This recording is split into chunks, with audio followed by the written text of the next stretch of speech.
Welcome to the Cult of Cinema and welcome to Sunday Night Blues, where we talk about pretty much a little bit of everything here in the Cult of Cinema. We'll look at some companies, maybe some that we don't normally look at. We'll dive into some website stuff.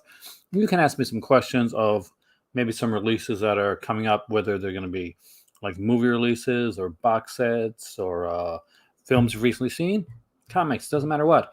And we will chat about a lot of different stuff right here on the channel. Hey there, Chris. Hey there, Shadow. Congratulations on being the first couple of people in here. So I want to dive into a lot of different things tonight. I want to kind of go through some stuff. This entire weekend so far has been a work weekend for me. And by work weekend, I mean I'm working on this channel pretty much nonstop to the point where I have not been able to actually rest yet.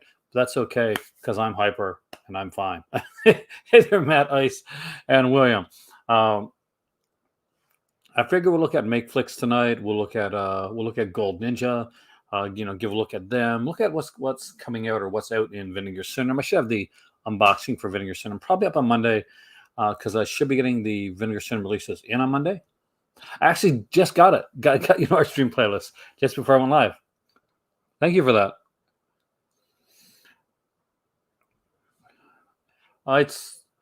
Thank you, Chris. And you know what? Honestly, it's my pleasure. I enjoy doing this for you guys here. I spent around 4.5 to 5 hours on a video yesterday. You're getting your Vinegar Syndrome bells. Yesterday, I decided I was going to do. Yo, Franco, welcome. Hey, yes, congratulations. Thank you. There's a whole bunch of videos to check out there. I'm going to be doing we're coming up into August, right? The end of August into September. So there's the 1978 Ultimate Movie Tier List that's exclusive to Patreon, Patreon only, and that is coming on Thursday this week. As always, we're going to be doing a Jess Franco tier list. That'll be, of course, exclusive to Patreon. We'll also be doing a lot of different things, including I did a 55-minute Marvel Omnibus video. And that took around 4.5, close to 5 hours to do.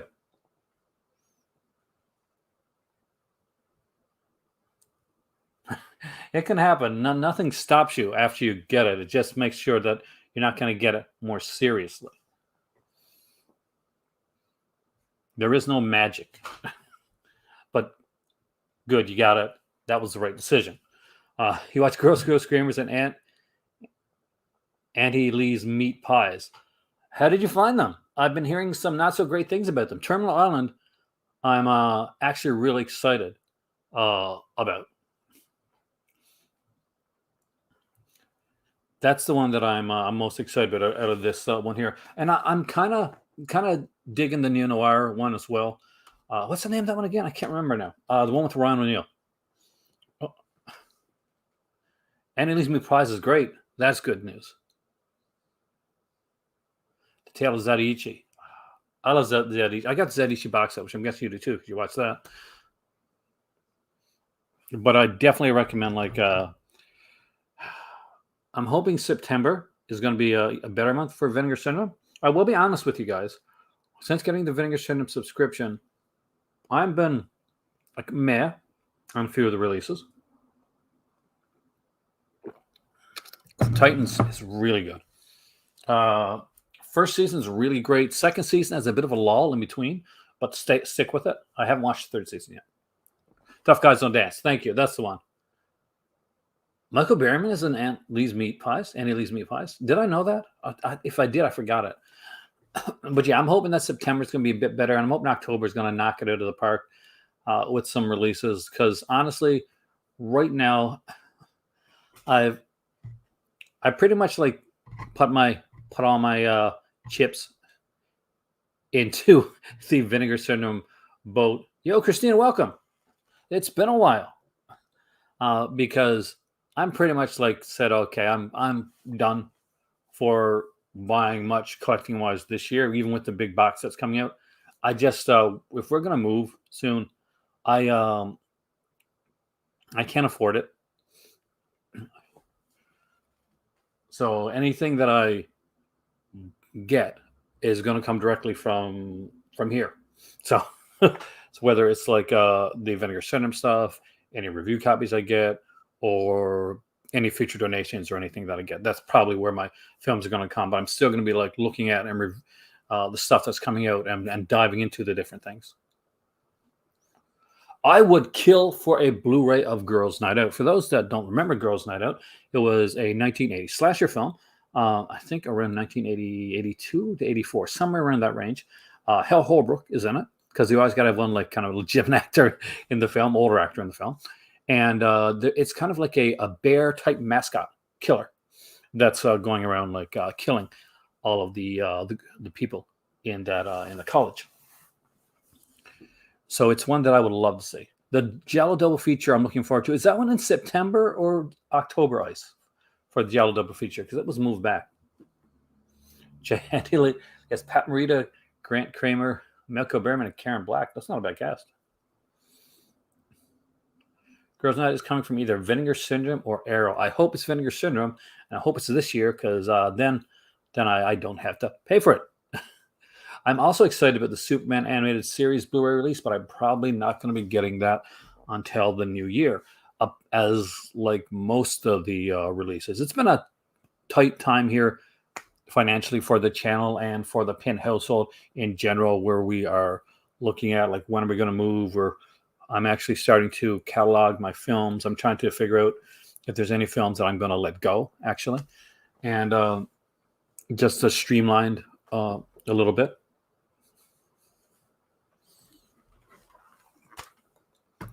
So before we go into that, I need to get over to... I was watching this really cool video today, and I think the channel was like Your Comics or something like that. And he did like he went through like Heroes Illustrated magazine, which was one of those books like alongside kind of a Jason Wizard magazine. And he went through the entire thing. It was around over 2 hours long. And I was, not going to lie, utterly like excited about watching that. I'm a big geek. For those that watch my my Patreon announcement, or I did put a video, kind of a feature of the Crimson Cult up on Patreon. It's the one video that you can check out on my Patreon. That is public because it's going to be talking about a lot of other stuff. Severin has canceled their Drop Dead Fred Blu-ray. It's because they don't have the rights to it. Apparently, somebody else is putting out New World. So we're not quite sure who that is yet. It hasn't been said, or at least I haven't heard yet. There is rumors that part of the reason that it got canceled might have been because of the Cruel Jaws release, and that Paramount became aware of it. Jay, right there with that. And they may have got it canceled, and somebody else picked up the Drop Dead Fred rights. So it'll be interesting to see where that goes. I thought before we go into like looking at the video, the companies or anything like that, here's the time to ask any questions that you want to ask. So here you go. It's a free for all time to ask questions before we dive into some of the stuff, which I guess I can ask questions while I'm doing it. Well, you guys can ask questions. Your Vinegar Syndrome guesses are Open House. I would kill for Open House. I would love that one. That has Joseph Bottoms and Adrienne Barbeau, if it's the one I'm thinking about. On 976 Evil 2. I doubt it because I think the rights are with another person. Dial help.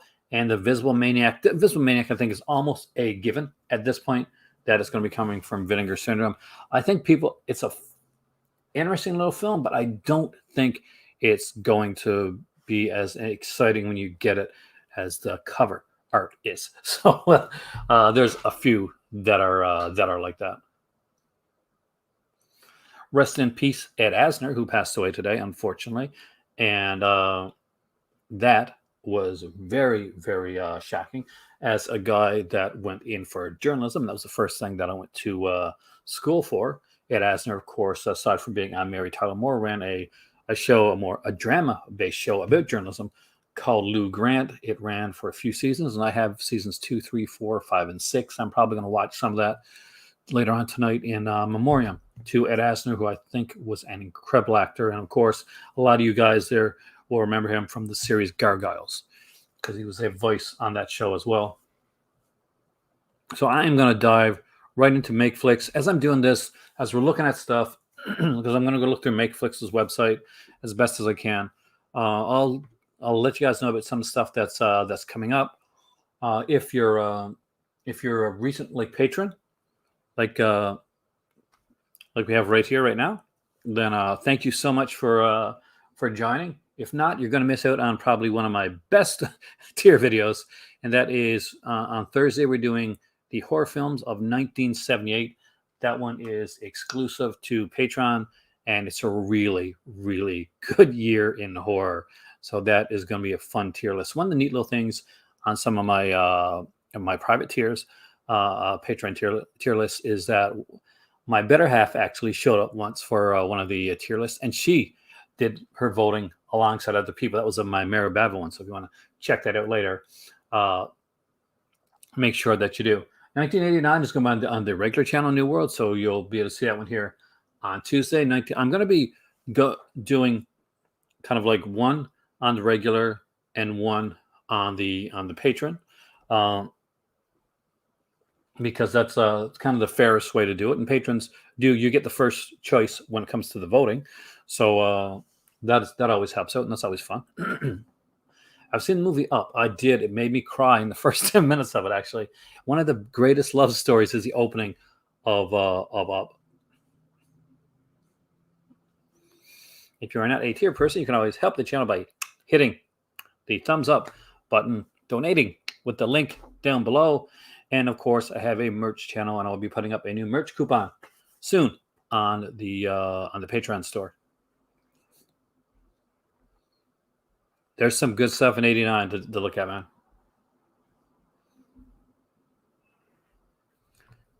I'm not quite sure if you're part of the Patreon or not, but if you are, there's a couple good ones coming up, including a Franco list. That's what I'm excited about.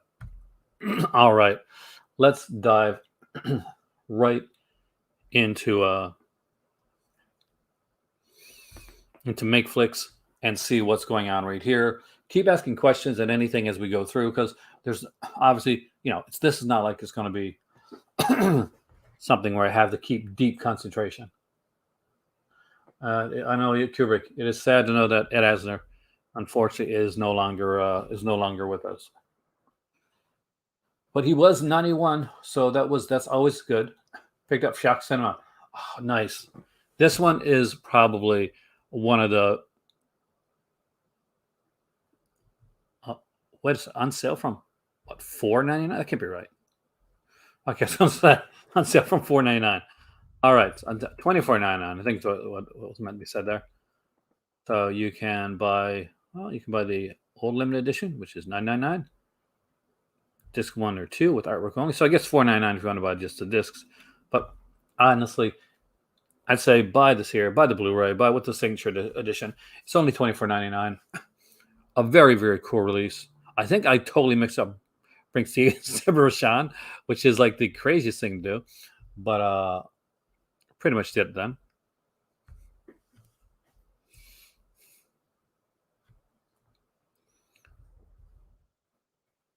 Got a double feature here with Death House and Terror Night, followed by Girl from Bikini trilogy. I'm going to guess this is kind of like a cheesy, maybe like a kind of a softcore spy type of film. Hey there, Richard. Welcome, man. Black Roses and Rock and Roll Nightmare. 88, 87. I'll be doing 87 and 88 tier lists as well, by the way. When we do the 1978 tier list on Thursday in the Patreon on the Crimson Cult, you guys are going to be able to vote on the next year that we do. Do deals for caseless discs and one. That's actually kind of cool. That's a neat idea.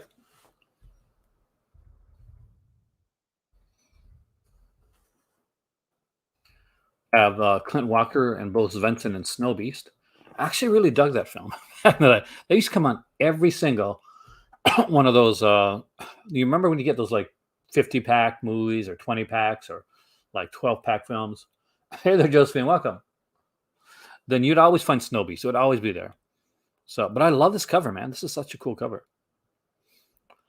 We got the Wasp Woman, Beast from Haunted Cave double feature here. These are all pretty like reasonably priced. So Snow Beast for $14.99. See if there's any features. I don't know if there'll be any features on this, but pay in full or in 4 free installments for orders. I'm guessing that's probably ShopPay, yeah. That's over there in the US. Yeah, you get the enter the CBS late night version. Oh, nice. You get the late night version of the film as well as the syndicated version of the film. That's actually a really cool bonus feature there. I have not ever bought a slipcover protector in my life, to be honest with you, Matt. Uh, I would say that Vinegar Syndrome probably has some good ones during sale time.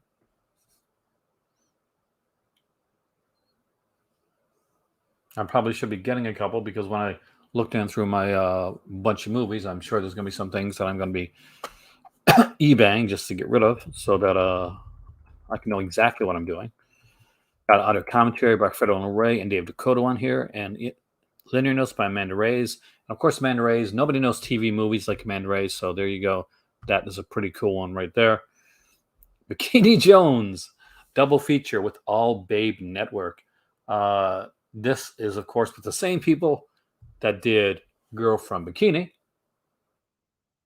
Well, I think Bikini Jones is probably of a slightly higher quality than, than the Indiana Jones. Also on Swarm. That would actually make a cool double feature. Hollywood Chain Hookers is actually a really cool one. And here, I love this as a comic book fan. I love these comic book art covers that they do. Here's the Zombie Army one right here.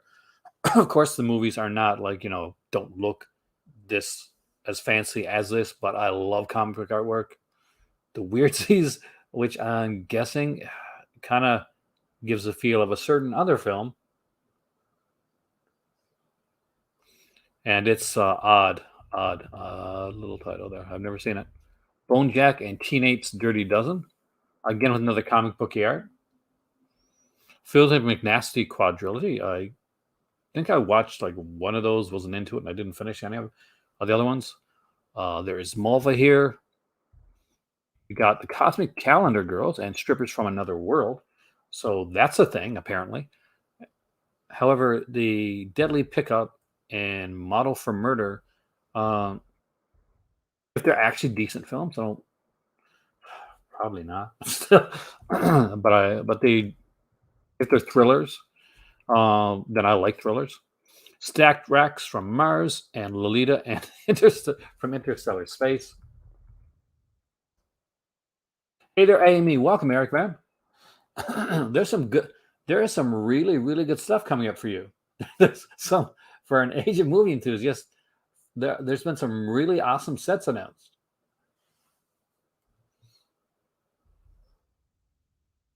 Oh, damn it, man.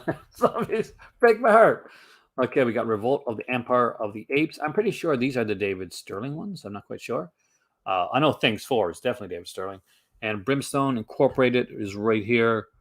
So they're working with David Sterling as well. We get Eye on the Hog, Skeletons in My Closet. I think this was on Shudder actually. Things 3. Now this is the kind of the anthology low budget things as opposed to the things which is low budget shot on video. He's really good when it comes to like the. I like his toxic commentaries. Edgar Allan Poe's Haunting Fears one that I want to pick up a while back. You got another Robot Ninja from $5. So I guess there's a DVD for $5. Hey there, Mike. We get a double feature there of The Monster Maker and King of the Zombies. So you get some classic stuff, and I actually do like the fact there's some classic stuff here. Axe Grinder, you gotta be doing a deal with Sterling right now, and Occultist and Camp Blood 8. How many Camp Bloods are there? Is 8 the newest one? Because has anybody seen these? So these Camp Blood movies are films. They're cheesy, but they're not the greatest. But I kind of get a kick out of them. I don't know. Yo, Dave, welcome, man. I don't mind them. Now, I don't think my better half will be able to sit through a Camp Blood movie, but I had the first 3 that I bought at a there's an electronics shop. It used to be around. It's not around in Canada anymore. But it's all over Canada actually. You can find a lot of really good electronics deals there. A lot of Blu-ray players and region-free players and stuff like that. And they'd always have a spinner rack of like DVDs and Blu-rays, and you'd be able to find like some like really kind of hard to find stuff. Hey, Kerry, welcome, man.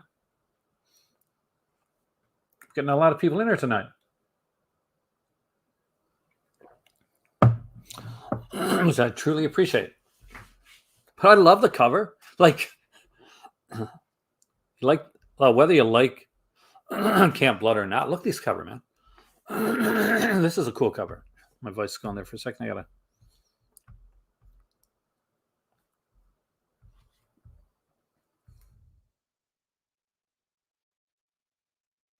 So let's see if there's any spec. I want to see if that 6-pack SOV pack there is still available. This is one of the ones that I wanted. That I really wanted to get at one point. It sold out, 0 left, out of stock, unfortunately. I think Cyril at midnight had this sent to him. I would love to have, I would love MakeFlix I would love to work with MakeFlix and review some of their stuff. Not quite sure how to go about doing that, but really impressed with the stuff that they put out. Would love to be promoting MakeFlix on a regular basis.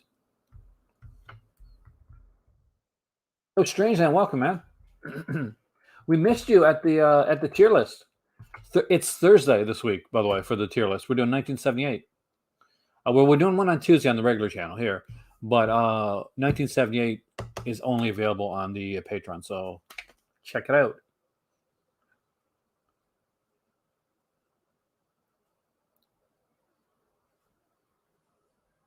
Welcome, Flickering Waves. And William, congratulations on the upcoming job. I know how you feel. Work is starting to get nuts here, Strangeland. So I go between insane work and then insanity at here.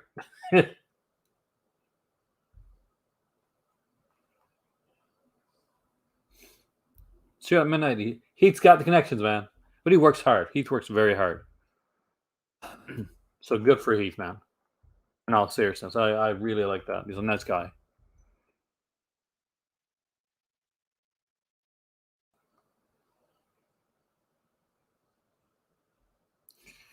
I would say most of these are probably going to be region free. Though this is done in North America, so I would say that they're region 1 if they're locked. I doubt many of these are locked though. Oh yeah, like these. MakeFlix does some really good stuff. Jared Bookwater seems like such a genuine guy too. Children of Camp Blood. There's only one Camp. See, I spoke with David last year, and I was thinking about picking up the Camp Blood set that he had at the time, and I still might one of these days because I love to support, especially kind of these low budget, these underground, these indie filmmakers. Because in all honesty, guys, we're these guys are literally kind of doing it in most of the cases for the love of it, because they don't make a ton of money, and you gotta respect the hustle for the people that do this stuff. Eventually, I got to pick up some of Sterling stuff in my collection before I move away to Morocco. I got to have some of his stuff here. I love this Bela Lugosi, this Boris Karloff stuff here as well. Mysterious Mr. Wong, that's actually really cool. Evil Spawn, that's actually out of stock. Damn. We had Ratfink, lost for 50 years. Phantom Emperor, I saw this one on VHS. Sybil Danning back in the day. I was disappointed because there was I don't think there was nudity. I kind of wanted it. Grinders video. That's the killer part. Really, the thing with me at this point is to be bluntly honest. Aside from some stuff that I've pretty much already got paid for this year through pre-orders, and I don't have the ability to buy much else. So thank God I got the Vinegar Syndrome subscription coming in, because that means I got at least some stuff to show off and review every month. Of course, with the Mill Creek stuff as well. which has been really good recently. I just finished watching Gridman, so my reviewed and ranked is going to be coming up actually really soon next week. And please watch that because it helps out my channel a lot. I do work with a couple companies, Mill Creek. I work with Umbrella Entertainment. Both have been really good to me. And when you watch the videos that I do for them, the reviewed and ranked videos, it definitely helps with my channel.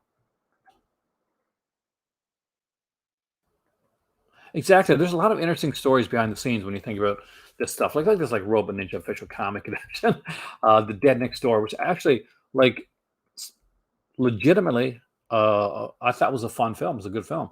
I had fun with this one. I had a lot of fun with this one. I remember listening to a podcast once that he was on. We was actually talking about this, the putting out a new edition of this.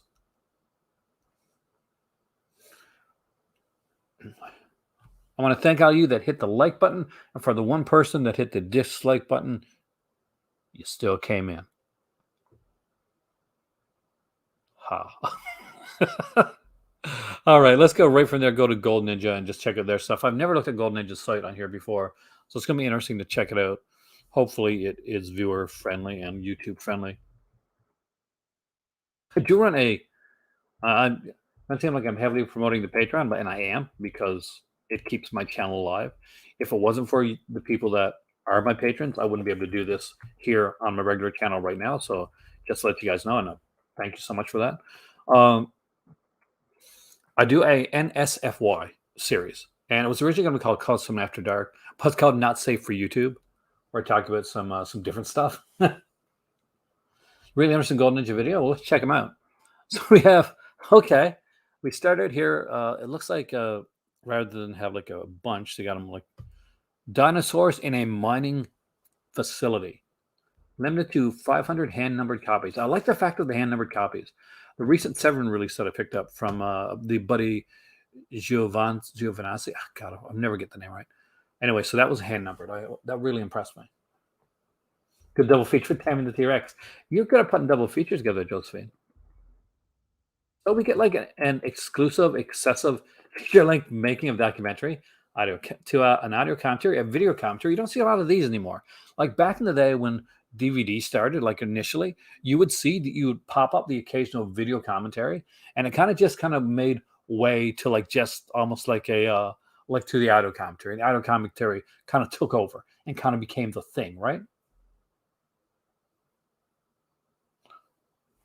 But yeah, I do love the artwork. It is definitely kind of an indie comic style artwork to it. But I would love to see a comeback to the video commentary because those are kind of cool. And I personally, any movie company or guys that putting a movie out there wants me to do a video commentary for them, I will gladly do it. Got a featurette, The Music of Dinosaurs in a Mining Facility. Featurette, Dinosaurs in a Movie Theater. Interviews, WAMO ads, trailers, and more. This is a Director's Collection edition. Hey, Dustin, welcome, man. The Ultimate Sam Newfield Experience, The Mad Monster. Now look at that. I love this here. Again, we got a numbered limited edition here, limited to 500 copies. Gold Ninja puts out stuff that a lot of people don't get to see. Hopefully, everything's okay. Dustin was there for our Patreon video last week, but he had to go early. It'll be Thursday night as opposed to Friday night this week, Dustin. So just so you know ahead of time.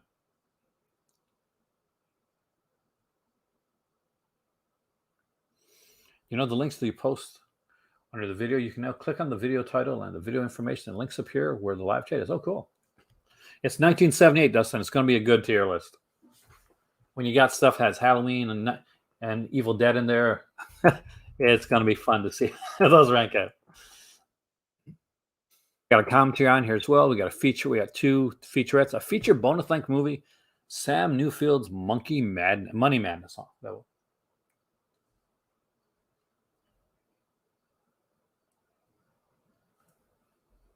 Do I Important Cinema Club? I got to check that out. I'm not sure if I have that one on my list or not. I listen to a lot of podcasts. As you guys know, I've been on a few podcasts. I actually got to talk to Daniel from Cobwebs because I have an idea for something that we could probably do together if he's down with it. It's been a while since I've done a podcast. It seems I'm going to be starting my own soon. I love Easter eggs, Carrie. That's one thing that I think is severely missing in a lot of like Blu-rays now. I love the Easter eggs. I remember getting the Girls, Guns, and G-Strings collection came out from Mill Creek.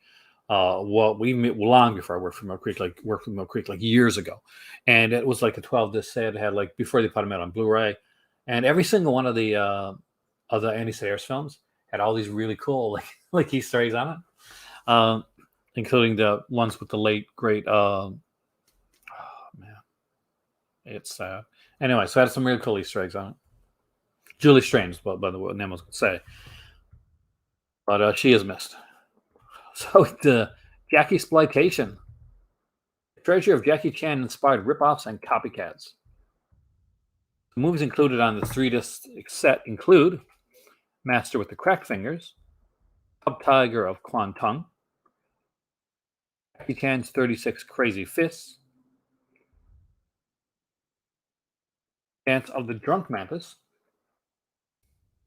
Dance of Death, Method Man, History of Chess Boxing, It's Chess, It's Martial Arts, The Incredible Kung Fu Master, Two Wondrous Tigers, a lot of movies on here. Hey, Amy, do you have this one? And Hell's Windstaff, with a Z, of course. I'm going to guess that's a 90s film. Got commentaries on this here. Is Jackie in that video saga? The Art of Public Domain martial arts videos and exploration. Jackie exploitation trailer reel. Simon Yun, the real drunken master video essay. A funny punch to the face, how to shoot a Jackie Chan fight scene. So actually, that looks kind of cool. This as an awesome cover. Killer Queen. It's a very Giallo-esque cover in the way that this is done. This is mind-blowingly cool. Got a beautifully grainy Super 8. I'm glad they tell you how to done that. We got here all new and exclusive special features. Feature on commentary track by Justin DeCloy. I hope I pronounced that right. And the writer director Raymond Fahrenheit. A short film from Fahrenheit called Valentina. He films and it's on Super 8. A video interview with Raymond Fahrenheit. The magic of Super 8 features a video essay and linear notes. So that's actually pretty cool. There's a lot of cool stuff here. Let's get much of Bruce Exploitation. Actually, Amy, I recommend some of the Bruce Exploitation. There's a lot of really cool Bruce Exploitation stuff. Like I grew up in that era. I was like going to the theater when they were doing kind of the Bruce Lee and with the one E or with the one eye, and there were some really good films that came out around that period. Kung Fu Wonderful Wonder Child. So I'm guessing this is live action, but I don't really dig the cover. Feature on commentary, feature how to introduce martial arts cinema to kids. The Kung Fu Kids saga, video essay with the legendary. Oh yeah, once Jackie Chan became popular, they started to kind of like even before it became popular over in North America, they were kind of like doing the knockoff stuff. See, over in the US, it became popular with what was the name of the movie in the 90s, but over here in Canada and other areas, Jackie Chan was actually popular before that. Police Story were good.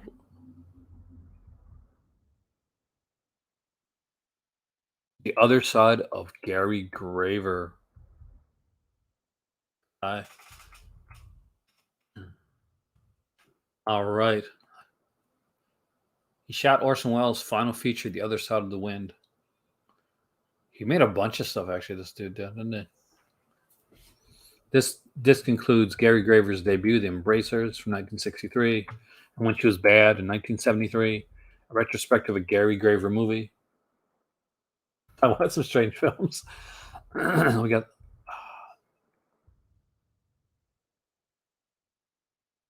That would be an interesting set to have, actually. There's a lot of good stuff out there that actually I don't even realize.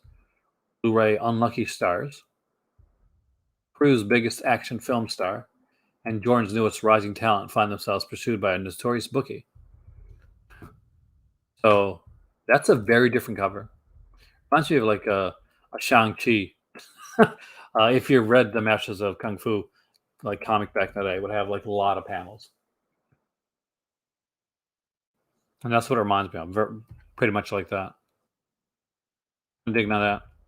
A sweet and vicious beauty. This is gorgeous. This is almost like I don't know what the movie's like, but the cover has the kind of an indie, almost like a Mike Magnolia type of feel to the artwork on the cover, or maybe something like you'd see along like the Harrow County, or somewhere along that.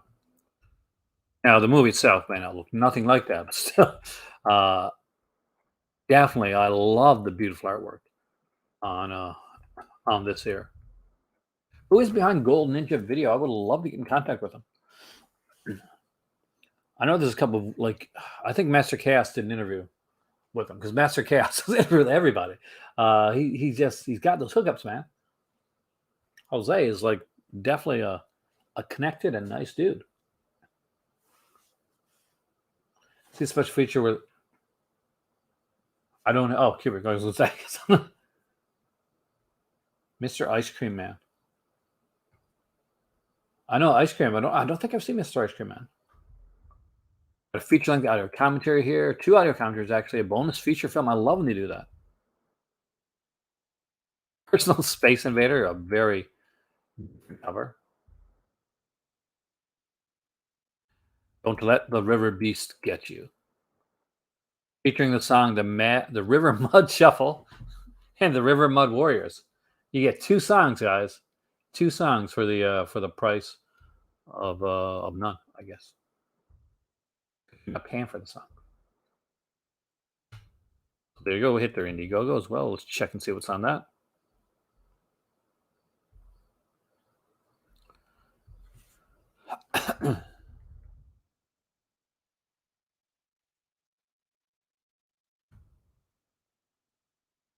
I'm guessing this is finished or closed. It's closed. Okay. I guess we won't look at their Indiegogo. It's interesting the stuff they do, and I love the artwork. I'm going to dive right into Umbrella Entertainment. I should check actually a package coming from Umbrella pretty soon. Now, so let's check and see where Australia Post has it listed at right now. Come on, Australia Post, have it at least in Canada, please. Usually, anytime I get something from Umbrella, I'll get a notice from Australia Post. So it looks like it was processed by air carrier, so it has not yet hit Canada, unfortunately. So it could be another week or 2 before I get that. World Cinema feels like they're answering to Criterion. It's going to be really different and really unique. There's a lot of cool stuff that I want to look at, and I'm hoping, especially that I'll be able to get some of these here releases when they come out. I think Malcolm is one of the ones coming in the next package I got. But let's dive into new releases. I want to see like stuff that's coming out. So here we got the World Cinema one. This is one you guys just mentioned, and it is number 1. Really hope I get to review this one. Let's check it out. This is Ida. We get a Q&A with the director on the set of Ida featurette, interview with director Quell Palkowski. They have some really great stuff, Mike. I'm really starting to up my Umbrella game, and I'm so glad that I am. Their Beyond Genre releases are super, super good, as is their Sunburnt Screen stuff. I been watching. They sent me Breaking Morant, which is a really good film, and they put a really solid package together for that. So there we go. Like, it's winner of the 2015 Oscar for Best Foreign Language Film. Really hoping this one comes on the list of ones for review, because this looks incredible. Yep, that's the one.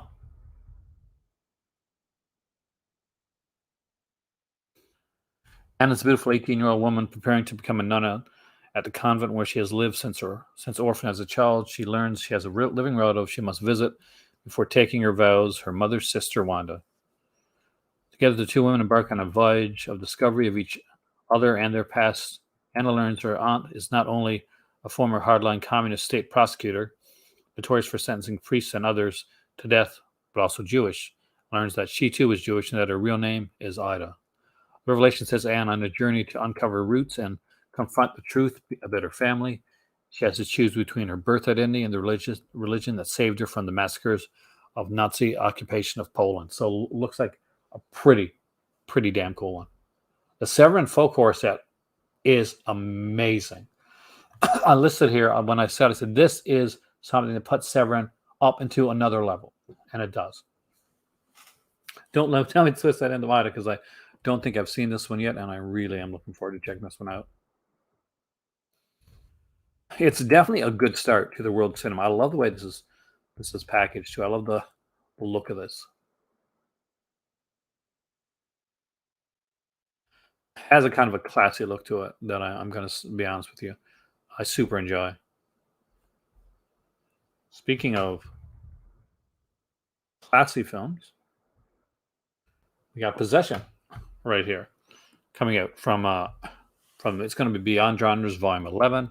I actually do not own a copy of Possession at all. So this I'm extremely excited about. I've seen it many times, but I've never owned it. So this is a limited edition O-ring packaging with exclusive new artwork, and of course, over 4 hours of special features. So there's a ton of stuff on here, including 2 audio commentaries, a making of, interviews with the director, a U.S. cut of the film as well, a featurette on the U.S. cut of Possession, Divided City, the location featurette, Sounds of Possession, Our Friends in the West interview with the producer, Basha poster analysis featurette. I have not checked. I did not even know Olive Films was still a thing, to be honest with you, Alan. But I'll check on it soon. Actually, thanks for the suggestion. International and a US trailer here as well. These Beyond genre releases are so damn good. And the slip covers are so sexy.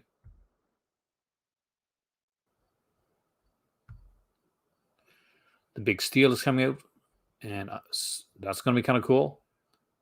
4K restoration of the Big Steel. So, yeah, I'm going to be down for that. All right. Not going to lie. I am extremely, hey there, Twist Cinema, extremely excited. Oh, it's not, why is it not here? Go to homepage. About one that's not showing up on the page. Hopefully this didn't get like pulled. The Sensual Cinema release of Showgirls. This I'm excited about. I'm a huge Showgirls fan, so there you go. There we go. Turkey Shoot here is the next exploitation. Oh, nice. I really love Turkey Shoot. I've seen the movie so many times, by the way. I have the old like Anchor Bay DVD called Escape 2000, which I think was a North American release. And we got the Overlanders, which is a brand new Sunbird screen one. Oh, nice. 1946, right? Yeah, 1946. We do such good stuff on these Sunbird screen. A lot of people like kind of like pass these by. They'll look at the exploitation and they'll look at the Beyond Genres, but they'll pass these Sunbird screens by, and they're missing out. Hey there, Cinematech. Welcome. Have a great evening there, Matt. Enjoy your films. Proposition's excellent. I actually got that from them recently, and I really enjoyed it.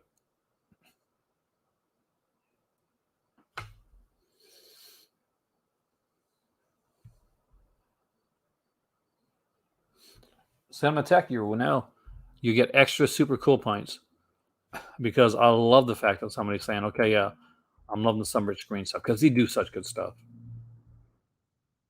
So just to give you, oh, there's Central 7 see if there's anything in there. Why is the collection empty? Which I'll check on that actually next week. So here we go with the what the Sunburnt screens have so far. What's come out? So these are a lot of like really Australian films. The Big Steel is there. That's definitely gonna be a cool one. Malcolm should be the next one. I see. We're unfortunately we may miss out on a month right here. So we may miss out on the Big Steel, and I'll hopefully, fingers crossed, we'll get Overlanders. But I really want the Big Steel. Break and Rant was excellent. That was a fantastic release. We Have the Never Never. Again, another film that I really like. Sunday Too Far Dingo's really good. The Last Wave, Peter Weir. I love Peter Weir. Some people are find him a little bit like different and challenging. Hey, the trash walking man.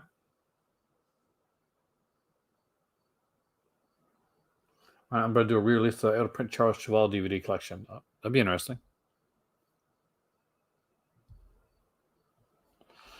There's a lot of cool stuff here. I'm a big fan of their exploitation stuff.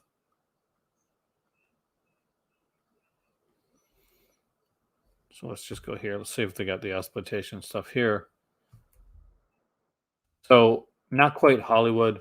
And they put some new stuff on this. Recommend this 100%. If you haven't, this is one of the documentaries that you're not going to watch. You're going to watch it, and then you're going to rewatch it, and you're going to watch it again. It's really freaking good. Nightmares, which we talked about in the 1980 tier list. There was Nightmares in a Damaged Brain, and I totally missed that up. So this should be part of the ones that I got coming in the package, actually. We get new interviews, audio commentary with Mike Hartley, deleted scenes, confession of an R-rated filmmaker, John de Lamont, trailer reel. Really looking forward to this one. Yep, Umbrella, man. Umbrella's really good with the sub. I like the fact that and they're doing the sub labels in kind of an interesting way, so that we can really kind of streamline like the collection as an okay. These are the beyond genre stuff. This is the Sunburnt films. This is like the really really Australian stuff. This is the exploitation, more of the exploitation Australian like type of release. So you got these. Now we got the World Cinema one, and we got the Central Cinema. So you got all these kind of like sub labels going through, but it actually kind of like you get your films. But okay, these for me it's great because I'm very OCD about a lot of stuff.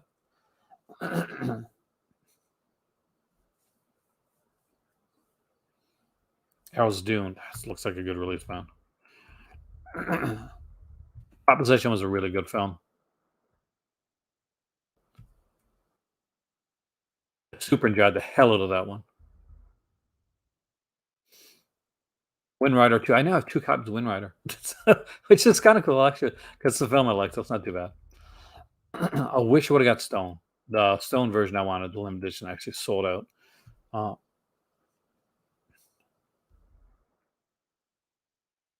Really, that'll be interesting. Actually, Desolation Angels. Cemetex got the 411 here, man. Also known as Fair Game. Furnace. I really missed it on the Furnace too.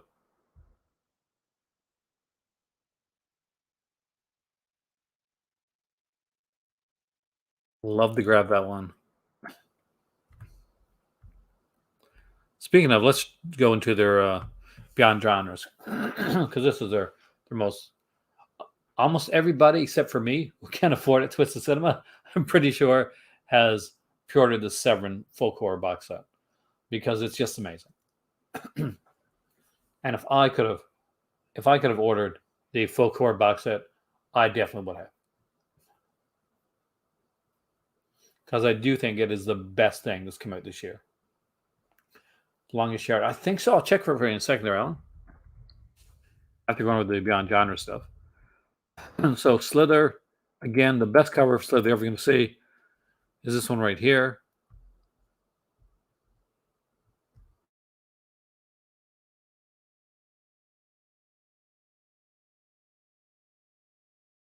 Emmanuel would be a great one to see them do.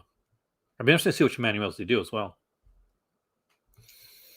Cook the Thief, his wife, and her lover. Again, I love this film, so I was really excited to get that one. I still got to pick up the version of Psycho Gorman, and kind of curious about getting Bad by Bubba. I would love to have gotten Razorback when I had the slipcase, and Dagon, but I'm gonna have to grab them like without slipcase now.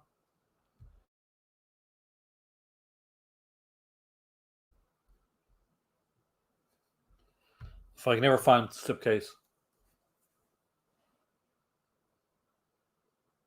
Are you serious? So Twisted said, Kayla Janice. I totally butchered her name. Twisted said when I did the Severin video, and I felt so bad about it. And I shouldn't have.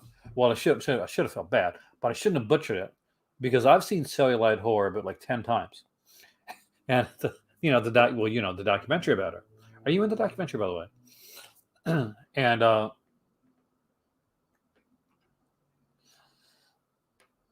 yeah, so I have no excuse for getting her name wrong. But I did. I think I said Kirla. I'm pretty sure I said Kirla. And that is pretty embarrassing. Just saying.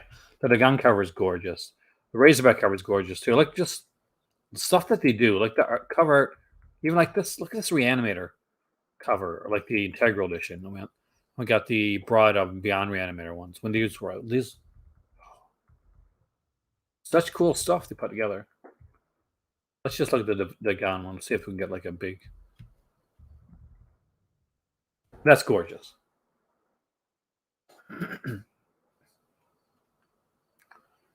I mean, well, Quiet Earth. Some people consider it.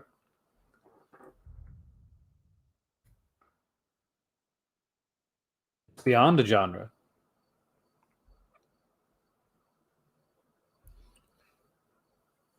What is the film that you asked me about, Alan, there a while back?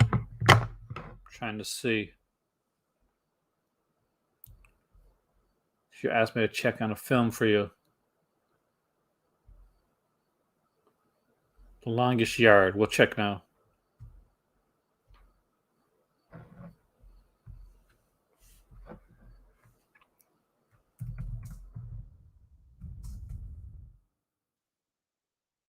DVD release of it?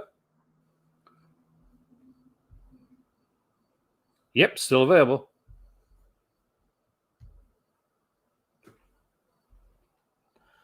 So that is one you can get. I need more tea here soon.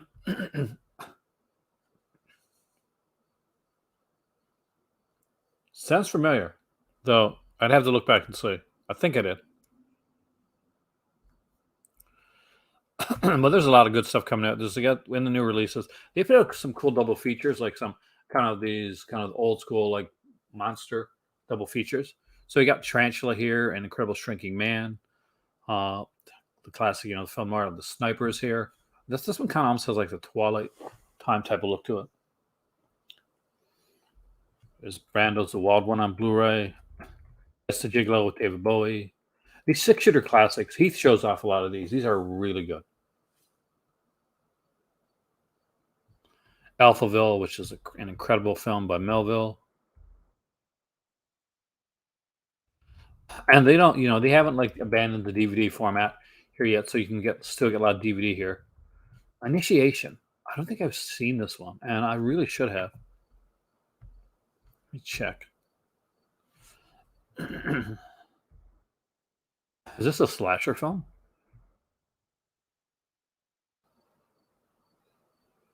Is this Canadian? Lachlan Monroe's in it.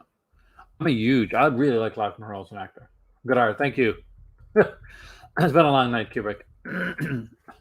I've literally gotten an hour's sleep in the last few days. But thank you, man. And geez, I gotta watch this. Anybody see this movie? Hey, Nate, welcome, man. We're looking at Umbrella right now.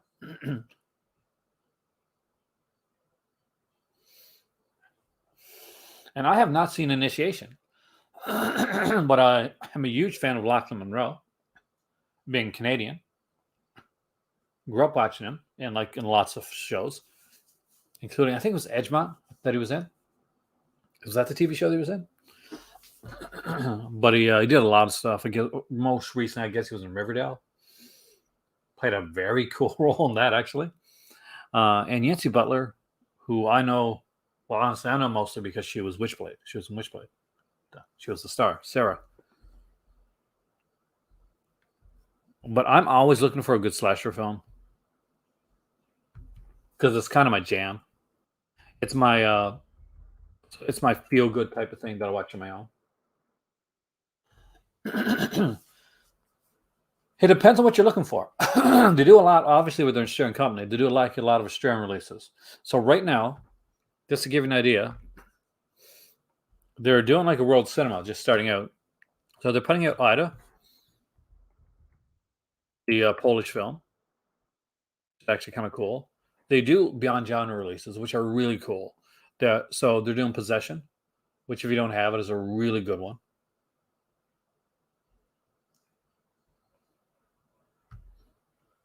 The Big Steel is coming out under the Sunburnt Screens, which Sunburnt Screens is like the really kind of their Australian films, like they're definitely pure Australian films. We have Showgirls Uncut. Gotta love that. I gotta love that anyway. Turkey Shoot, which if you don't have it, that's one to have in your collection. It's also got Escape 2000.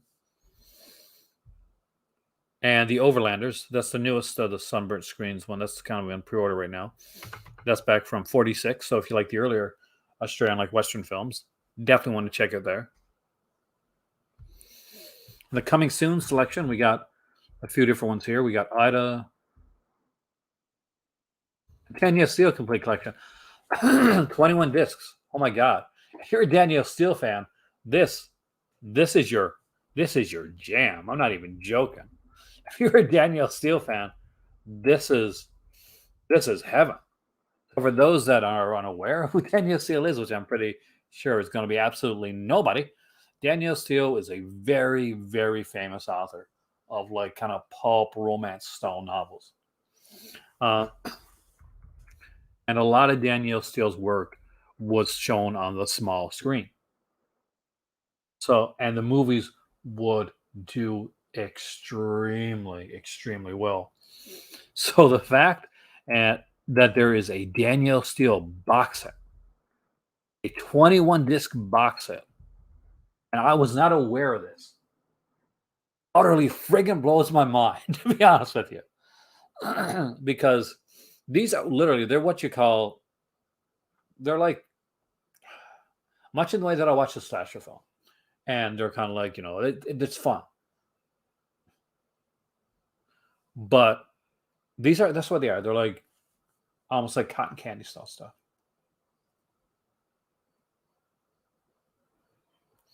I've never noticed any PAL speed up. Like maybe it's just me, or maybe it's just what do you play on? I use a C-key. Oh, then you're a PAL key or PAL there.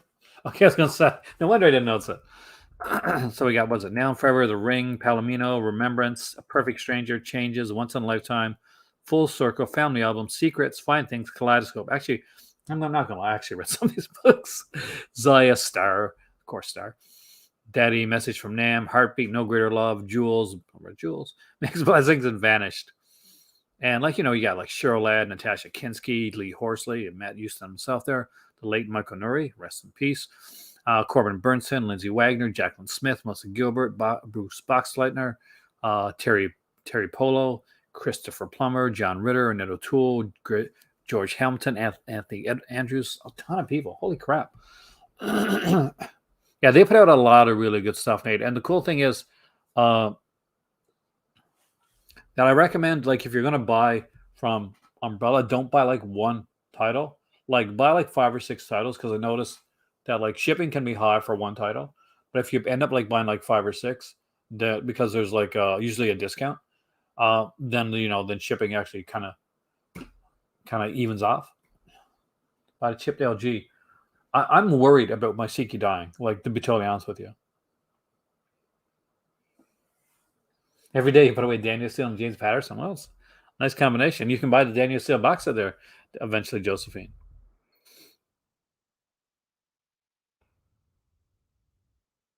So number 10 on the Sunburnt stuff is black and white.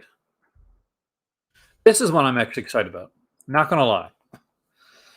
So this is they're putting out Super Mario Brothers, but yeah, like just buy a few. Like get a cross section of stuff that you like. That's what I did the first time. That was before I didn't work them. When I bought from them, that's what I did. I actually did a cross section of stuff, and it came up pretty good. So Super Mario Brothers. But the really cool thing about this one is that it has the extended work print with the deleted scenes. So you can see Mario Brothers, like every once in a while you'll see, okay, this company put up Mario Brothers, or this company's going to do Mario Brothers, but not with the extended work print. That's cool. That is super cool. So extended work print with deleted scenes. Really want this release. Is this a great movie? No. Is this fun cheese? Yeah, it's fun cheese.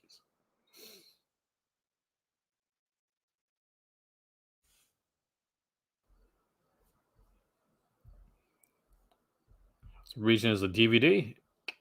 NTSC, so that's North American. But yeah, super exciting actually. They're putting it the Dune miniseries, and of course the second Dune miniseries that should be here as well. Dune, Children of Dune. Gloria with Gina Rollins. Beautiful film. Love to see a double feature. We got The Fortune and Harry and Walter Go to New York, which unfortunately not enough people know. But these are actually some cool films. So we got The Fortune with Warren Beatty and Jack Nicholson, of course. But Harry and Walter Go to New York, I don't hear many people talk about. And look at the cast here. You got Michael Caine, James Caan, Elliot Gould, Diane Keaton. Really recommend.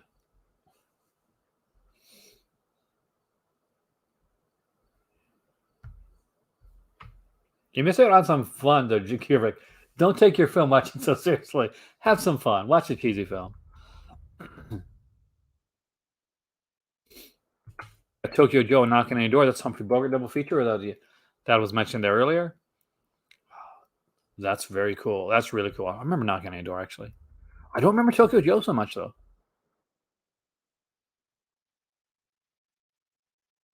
Damn, I love this. I'm finding as I get like a little bit older, a lot of the older films are kind of really starting to like resonate with me. When Mill Creek put out the Rita Hayworth box set,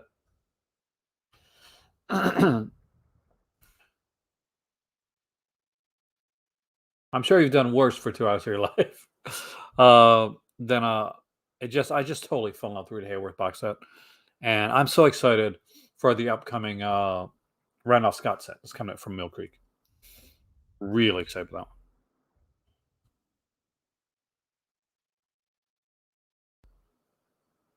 All right. So what we got here for Showgirls, for feature wise, we got You Don't Know Me, feature length documentary on the legacy of Showgirls, the greatest movie ever made, audio commentary with Showgirls expert David Schmader, Showgirls Diary, an animated storyboard to film comparison of 3 scenes, interview with Paul Verhoeven, a speech for Paul Verhoeven at the Razzie Awards. Good for him.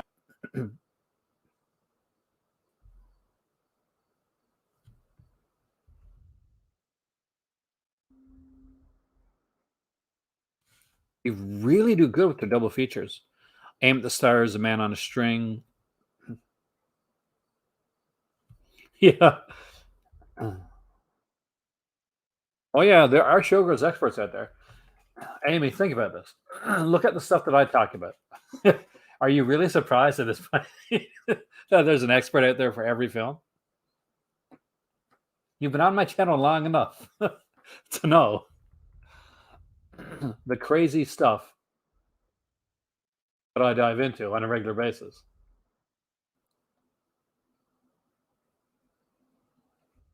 All right, your roommate has taste. Tell your roommate he's awesome.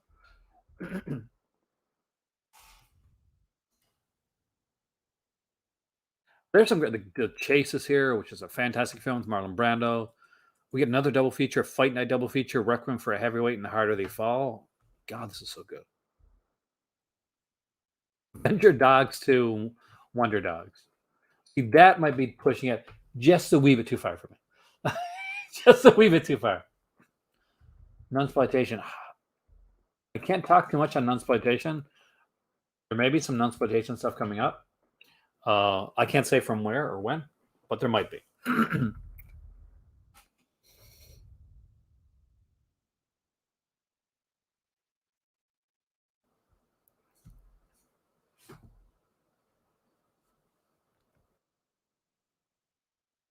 There's always that one thing when you're looking at a lot of the stuff and you talk to people, there's always things that come up that you can't really talk about too much. Requiem for Heavyweight is such a good film. So well done. So I figure we'll look at Severin or Vinegar Syndrome next, unless you guys have another suggestion as we dive into this. Let me go put on the kettle so that I can speak for the rest of this video. Would you like to look at Severin or Vinegar Syndrome next? I'll leave it up to you guys. And because I'm a very, very nice person, Fat Samurai, welcome, man. I was recently on Fat Samurai Guy's Versus. I didn't actually intend to be on it. Have a great night there, Josephine. But because I wasn't feeling well, but he does such a good job in hosting those Versus videos that it's always a pleasure to be on his channel. 100%. You should always be checking Fat Samurai Guy out, by the way. He does great stuff. Eric Amy is on there a lot, and so are a ton of people. He has some great guests on there. So we did a Versus with Casino Royale versus Mission Impossible Fallout. I think it was Fallout. Thank you, Josephine, man. You have a wonderful evening there.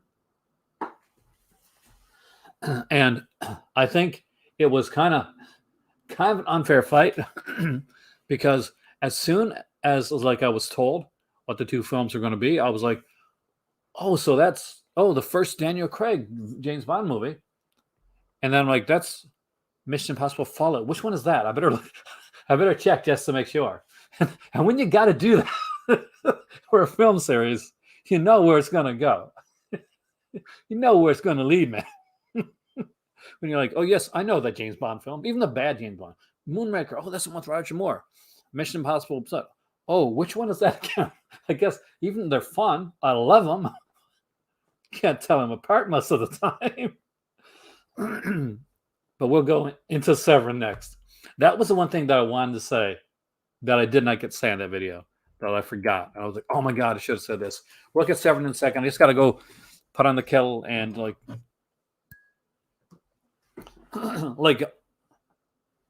Mission Impossible films, great special effect, great stunts, love watching them, but they're like cotton candy when they disappear shortly after they go into your brain.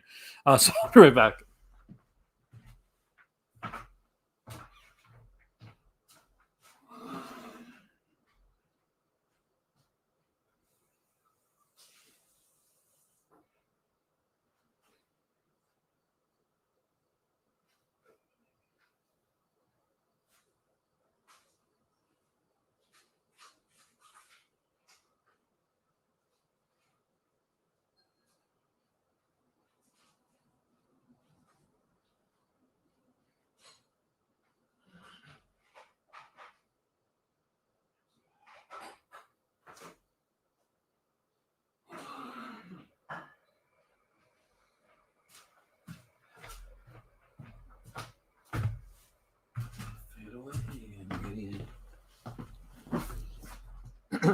Oh, dude, Nate, the whole folk horror set. We are going to look at that. Yeah, I spoke. You weren't here, Ken, when I talked about it last time, were you?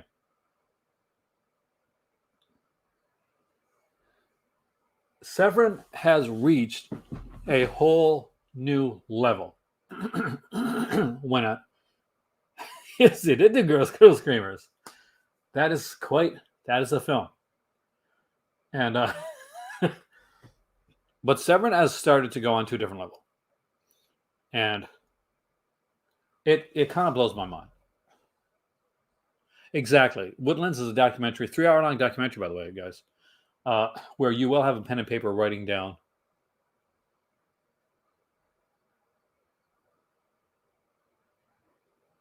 How is midnight? The film or the time?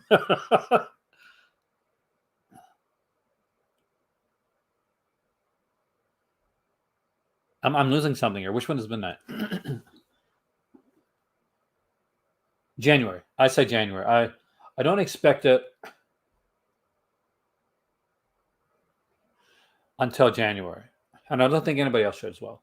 Hey, Antoine, welcome, man. Uh, and I don't think to be upset about that. This is quite a big release. It is listed as a as coming out in December.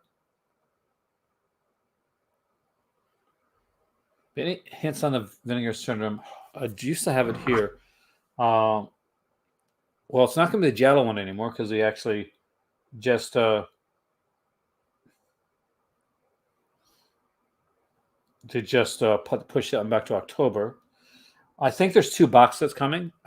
However, my problem is that I think one or two of the box sets is going to be Cardona. Going to be at least one Cardona.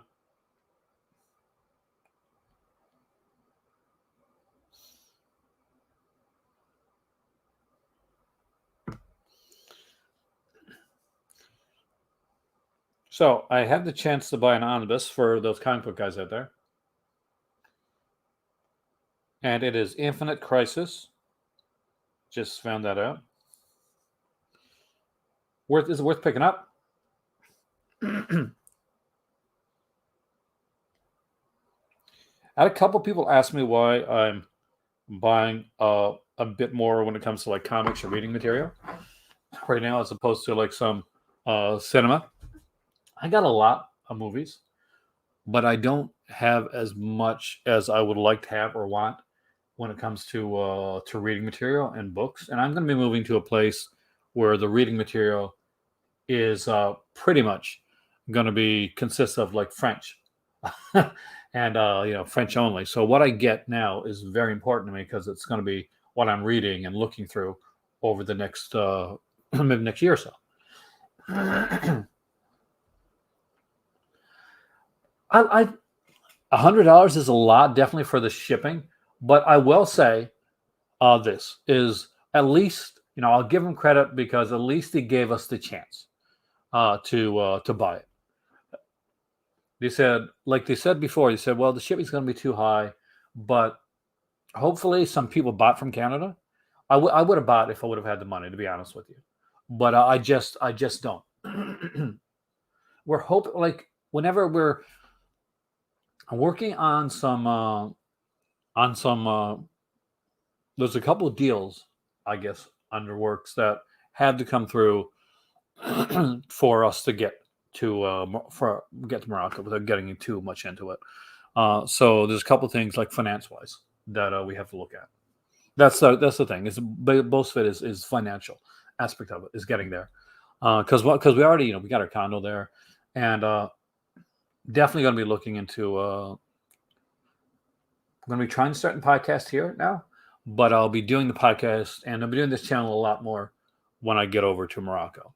So what you're seeing right now, I work my butt off on this channel right now, and I'm very proud of what I do here. Like super proud of what I do, despite what that one thumbs down says. But when I get the whole idea about like one of the things about going to Morocco is that I'm diving deep into this channel at that point. So I like dedicate a lot of my time to this channel right now, but I have the day job as well. I'll be dedicating almost like pretty much all my time all my free time that I have to the channel. So you're going to see like a big increase in output when it comes to Morocco. And of course, it's going to be in a different area. So there's going to be a lot of different things that I'll be able to show you, a lot of different things you can see. And it'll be, it should be interesting. And there'll be a podcast. My first couple episodes of my podcast, I'm trying to I'm going to try and do those in September. Those are going straight to Patreon right away, and eventually they're going to go on for everybody else. Why am I going to Morocco? Because my better half is from Morocco. Around 3 years ago, her uncle, around 3 years ago, 2 years ago, bought us a condo for a Christmas gift, and we're renting right now, and we're paying a lot of rent. Heather L, all that. Yep, because they had to. They had to ban flights from Morocco right now because the thing is they have to get the stuff underway because of everything that's going on right now. Us here in North America, we got a brunt of the shots, and Morocco is a country with over 36 million people, so they have to get all that. Make sure everybody gets their vaccinations. That's the reason. So until that gets straightened away, the figures are going to be about a month or so. Oh yeah, definitely. I've been to Morocco a few times. I feel safer walking the streets of Morocco, as opposed to walking the streets of where I am right now.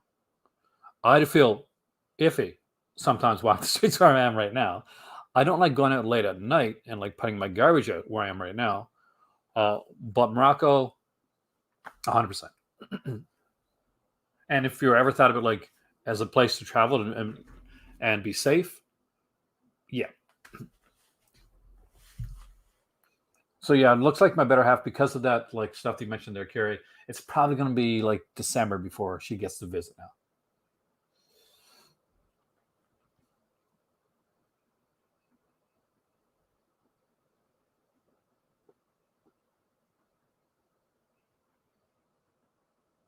Ridley Scott's a legend. I love the movie. Actually, I got that DVD. I think I got the DVD release of that. I'm not sure if I'll get that when it comes out. I'll be honest. I don't think I'm getting, aside from my Vinegar Syndrome stuff. It's got to. I mean, like, to be honest with you, Nate, it's like right now we're done. With like we love like a few friends that we have loved the people that we met here, and our jobs are really nice and stuff like that.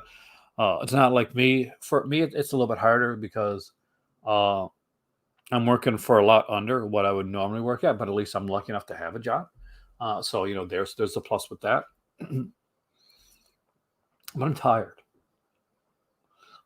Like I go from like my day job to doing this to sleeping around 3 to 4 o'clock every morning. There's no like give right now. So my vacation to St. John's to see my mom and to just like to look around and to shop in the malls or buy booster juice, that type of thing, which I can't do here because it's a smaller area. That is, it's so needed at this point. I won't lie to you. It's extreme, something that I need so bad. Because I, like everybody, I've been doing YouTube for quite a long time. I'm not quite sure what time my live show is going to start. But it'll be different, that's for sure, right? Because you're going to be different, like time zones. But I'll work at the time zone so that it's like not at a time when people are exactly ready to go to sleep. Although I gotta say, some of my most watched streams that I did were ones that I did late at night, and that always blew my mind because I was working. I wasn't working at home at that point. Like everybody was working, so I would work late into the night. It'd be like 12, sometimes 1 o'clock when I'd get home. My better half would sometimes be gone away to Morocco at the time. We'd get home here. I'd feed the cats. I'd get a drink. I'd be so wired I couldn't go to sleep, so I would go downstairs into my to my movie library, and I'd set up, and I would do a live stream, and that and those would get like a lot more European eye. That's the thing. Here's the thing. I was watching this thing on what's his name? Remember PewDiePie? He's like a big live streamer, right? Big, Twitch guy, big live streamer, big YouTuber. Well, I won't be. I will definitely not be collecting films from Morocco. I'll be going to Jerry, it's a 4 hour like flight over to England.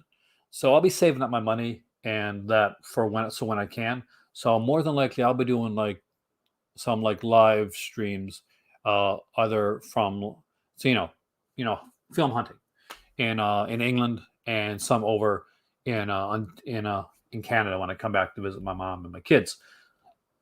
So I won't because there is like it's the censorship issue, and some of the films that I like, Jerry, to be honest with you, aren't going to be ones that are going to make it across the border.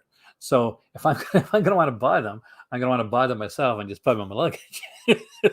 so, so that'll be a neat thing as well because we'll be able to do that. Oh, the thing with PewDiePie is basically he was in one area and then he moved to another area. I think it was like England or somewhere like that. Or anyway, so moving like got him a bigger cross section on YouTube for some reason of like of viewership because it was a different.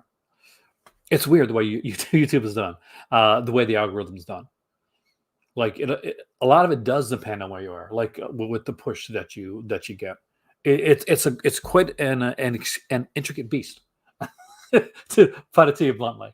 So hopefully, I'm hoping that maybe the Moroccan move might push me into like a different level when it comes to like getting shown on YouTube's page. And every time you guys hit the like button, by the way, just to let you guys know, it does help because the more likes that it gets through here, the quicker or the more it gets onto like the trending page or more people that see it. And I'm only a small channel, and which I'm quite aware of, and but but it helps, and I definitely want to be able to go more into this as we go through. I pushed my Patreon a lot over the last week or so, and that's because I'm doing a lot over there, and there are stuff there that I think is good. I think it's special, and that's why it's more about for me, not about like money, like the costs on Patreon. It's why I don't tier things. You'll see some people have like a bronze, a silver, and a gold type tier, and you can only get to like you can only get to their live, or you can only like talk to them, or you can only have your messages said like if you hit that gold level. We don't do that here in the Call of Cinema. What we do is like anybody that goes in and they're a patron, it could be $1 a month, and bam, you're in for everything. So it's more about getting more eyes on there. Thank you, Nate. Have a great evening, man. Come in for Tuesday's video. We're doing the 1989 horror films of 1989. Just watched 3 verses so far, did you? Did you enjoy? Let me just grab my tea. I'll be right back, and then we'll get into Severin. We've been at the page for a while now, but I've been like just rambling on. But that's the thing. I want to be able to answer questions tonight, so you can ask me anything. I'll answer you honestly, and I'll be like, I'll be blunt and honest and open. And for some of you guys, for instance, that may be going into YouTube or anything like that, feel free to ask me stuff. I've been doing this for a while. I'm the old man, literally, of YouTube. I've been doing this whole thing for quite a while, and it's important to me as not just as a regular as a YouTuber, but as a person to go in there. Thank you, Antoine. Welcome to the Crimson Cult.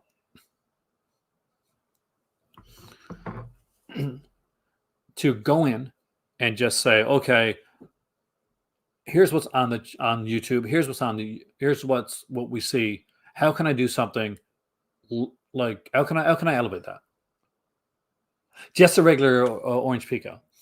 Like I looked at like the regular tier lists that were being done, and I said, how can I do a tier list, but how can I make it more fun? And that was like, I'm not going to do the list. I'm going to get you guys to do the list. You guys are going to vote. You guys are going to decide. When I decided to do like the different kind of stuff that I've done, whether it was live or the verses, I wanted to make it different. So I went to do a kind of a blind verses. And I want to have like a Fat Samurai guy actually on during the blind verses as well. So hopefully he'll be able to do that. He's a busy guy, a super busy guy with an amazing channel. So if you haven't checked him out, do that. Let me go grab my tea, then we'll come back. We'll look at Severin. We'll look at their releases that have recently come out. We'll look at the Witches Bundle. We'll look at the horror stuff. Eyes of Midnight, Eyes of Fire. Midnight is there as well, isn't it? Somebody asked me about Midnight too.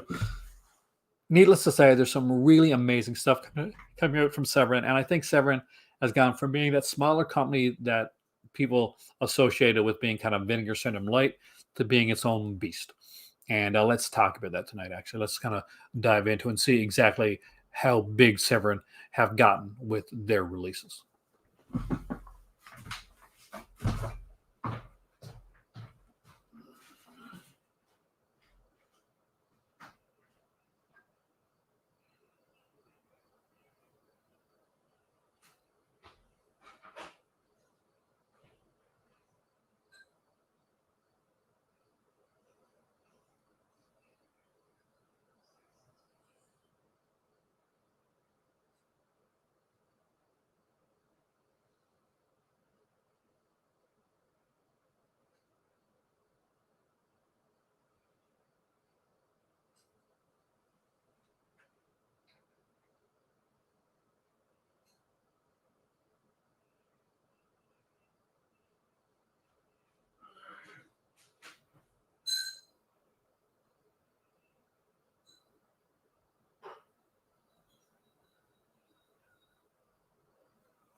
Good 4K player. If you're lucky enough to get PS5, Xbox One Series X. So if you're a PS4 player though, the Xbox One S actually, or One X, that's last. I guess the old generation now. So maybe to get that for fairly cheap. Mandarin orange tea. Oh, nice. That sounds good actually. So Severin was a company that started out as kind of the lower tier, like not quite up there alongside Synapse, and not quite up there alongside Vinegar Syndrome. Eventually, what Severin would do they would come with bundles, and there would be like T-shirts and little gimmicks and all this type of stuff.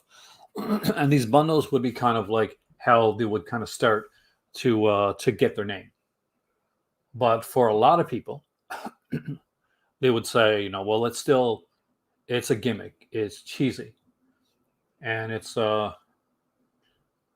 actually I have thought about going on Twitch, and I am working on that. It's just getting the time to do it, to stream on Twitch as well.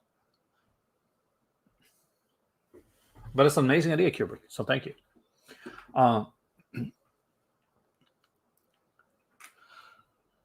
But over the last couple of years, things have changed. Severin have gone into a different direction, and it's been noticeable. It's been a slow burn. It's kind of creeped upon us, and it's really culminated in Kayla Janice's Woodlands Dark and Days Bewitched. Woodlands Dark and Days Bewitched started as going to be a featurette on Satan's Claw. Not yet. I wish I did, man. I want my Severin sale package. I did get it. Because a lot of it was like just Franco and stuff like that. I couldn't show it on my regular channel, but it is on my Patreon channel. The box on Patreon. That's called part of my NSFY series, and like not safe for YouTube series.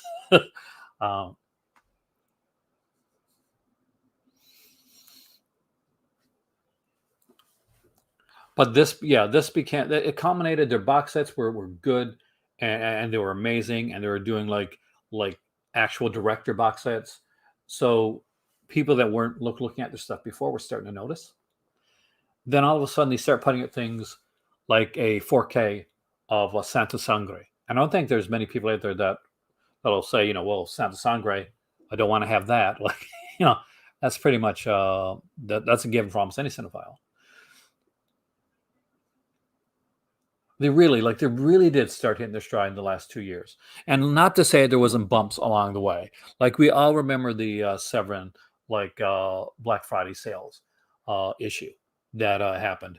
That for some people thought, oh my God, the sales thing is going to crush them.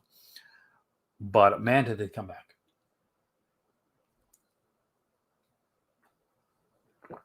I don't know if there's any more 4Ks coming out. I haven't heard anything, Ken. Nothing's been told to me so far. Yep.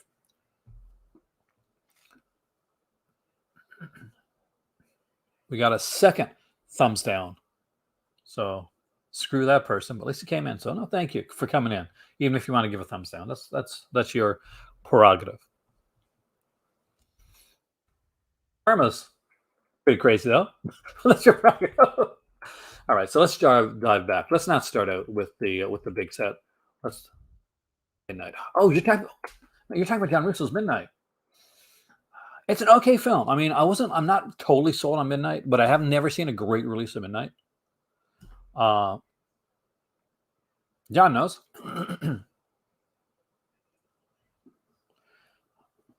I think for a lot of people took it really, to be bluntly honest, twisted. I think a lot of people took it seriously when the site went down. Like they took it as a personal affront. And I can actually can go a little bit farther with that, in the fact that when Severin was doing their big sale, Blood for Dracula, I haven't got a chance to watch it yet. I'm waiting for a time I can really just kind of dive into it because I really love that film. I know it's not for everybody, but it is truly one that I did love.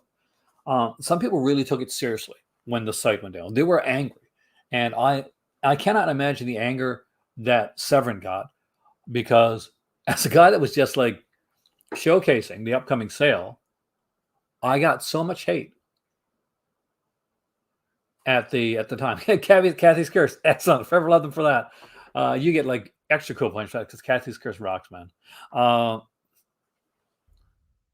gonna go back a couple pages so we can just see like some of their stuff. And back to page 4, and we're gonna go up from there.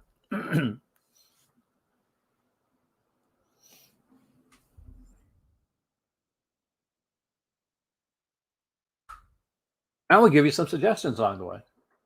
Ever thrown a movie? I never. I mean, like, even if I don't really like a film, Kubrick, I never would, because I still respect the process of filmmaking, like way too much to do something like that. There have been films that I haven't liked, or films that I know that I'm not going to watch again, or films I look at this, I'm like, what? Like, I don't get the directing choices made here. But I truly respect the filmmaking way too much for that. And I'm one of those people too that there's no film that, like, not sure, a Serbian film I really didn't like. That's one. That's just me. That's just me. A lot of people love that film, but pretty much almost every film that I watch, I keep giving chances to. Like, I keep going back to. Like, Rob Zombie's Halloween 2 did not hit with me at all. A lot of people love that film. Like, it's their favorite. So, but every once in a while, I'll go back and I'll say, I'm going to give it another chance, because it's almost like I feel that no film is completely irredeemable except for Clown House, because screw Victor Salva. Just saying that. So if there's one film that I would seriously throw in the garbage, Kubrick, it will be Clown House.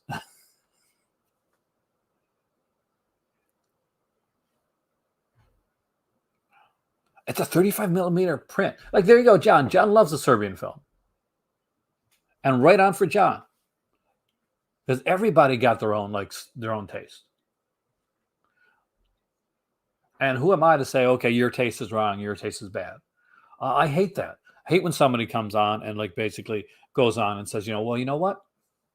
I keep them. I don't normally sell many films, Dave. Now, I may be selling some in the future. Hey, welcome, man. Jolly Girl Scout Screamers. Let me know how it turns out. Because I'm moving. And I may not be able to take everything. So that'll be a reason then. Threw a bunch of porno VHS in the trash bin when your kids got older. Understandable, Gary. I used to work with a company I had a company actually when we would sell films, and so all of the adult titles that we would buy, because we had like we had a lot of people that would buy adult titles at the time from us. Um, we would get them from a company, a distributor in Montreal. So, unfortunately, this was VHS days, and there was no like numbers or kind of like call signs for each of the films. So when we would call Montreal and we would say, okay, do we want this movie or this movie or this movie? We would have to actually legitimately read the names of them out. I'm not joking.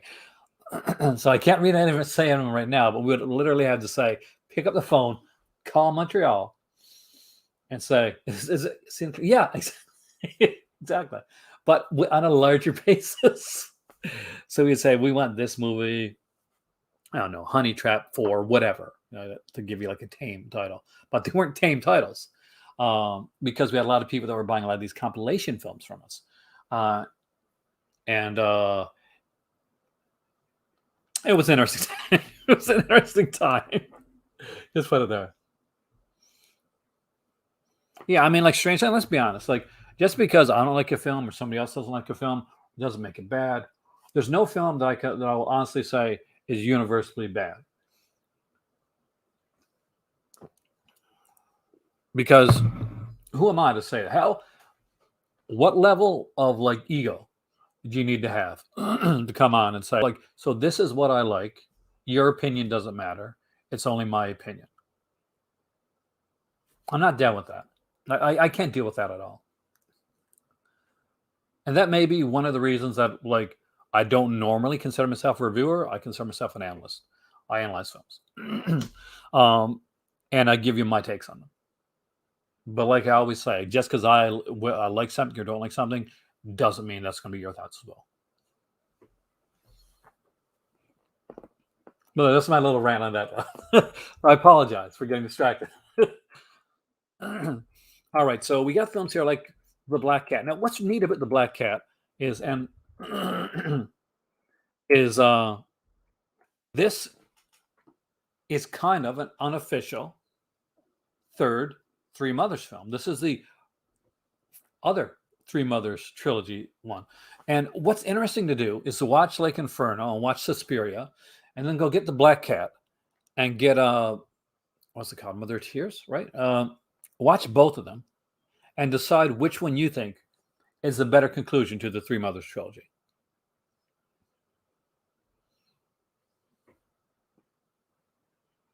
See, I don't think. I mean, like, I really don't think so. I mean, like, I get upset sometimes with certain reviewers. To be honest with you, AME, because it gets to me. Like, I don't want to get into it like right now, but I had to go off of a couple like sites because I was just getting, there's such negativity when it came to like stuff like the new Candyman movie came out, and people lost their minds in the weirdest way, in a not a good way. And you're like, it makes you embarrassed to be like a film lover when you see stuff like that.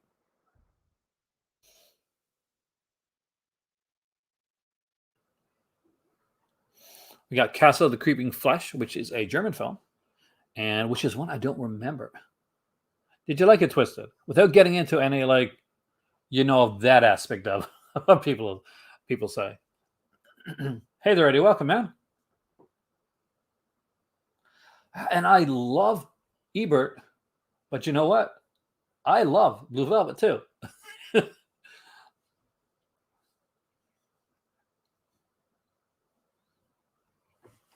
But it's okay that he doesn't like it. He doesn't like Friday the 13th either. I love the Friday the 13th films.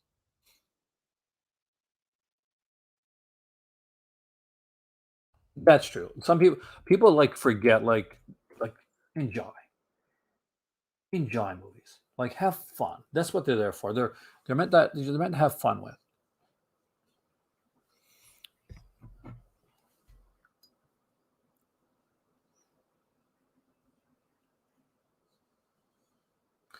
It's an interesting film to talk about too. Uh, to be honest with you, and this is probably going to give me a couple downloads. If you go into a movie like Candyman, which is kind of like a not a remake actually, but it's like kind of a sequelization of the original films, kind of a reimagining of sorts. I did not get the treetop yet. I wish somebody bought me treetop for Christmas. But and you because this is the silliest thing that I've heard, and said, well, there's messages in Candyman. Have you never seen the original Candyman?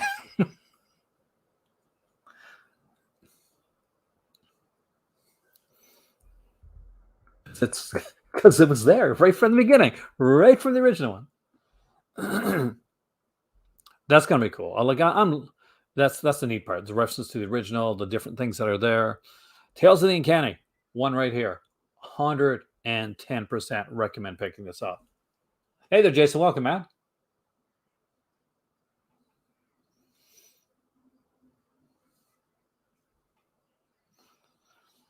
Tales of the Uncanny is a really, really fun. Really. That's the thing, Dave. It may click with you this time, it may not click with you, and that's okay. Because at the end of the day, not every movie is going to click with everybody. Candyman is one of those that scared the hell out of me. Like people forget like where Candyman kind of came from. So they'll say, "What's the Clive Barker story?" Well, it is a Clive Barker story, but it was changed like tremendously.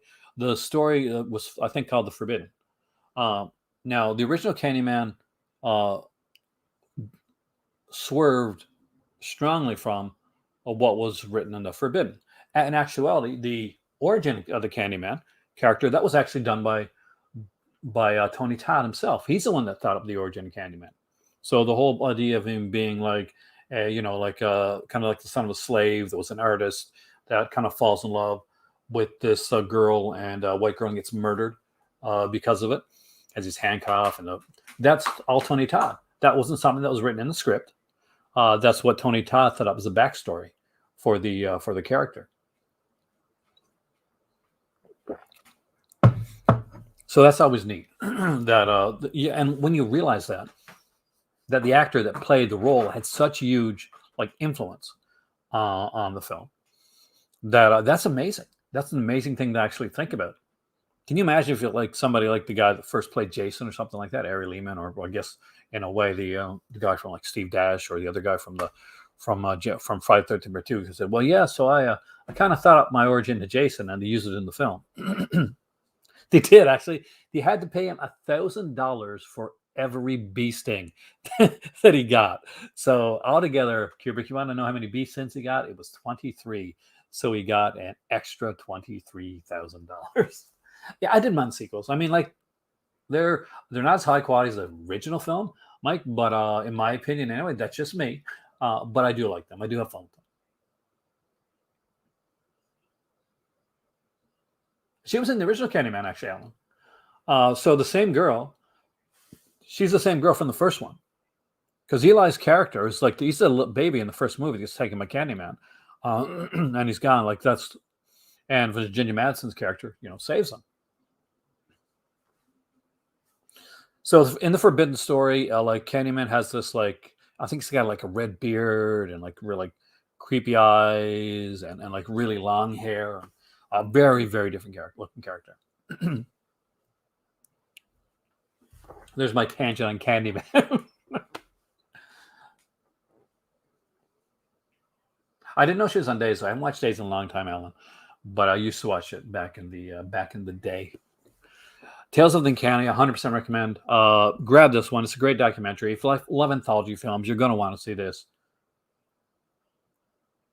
It's called Candyman, the book. It's the story's The Forbidden. I'm pretty sure it is. You can like correct me if I'm wrong, but I'm pretty sure it's The Forbidden.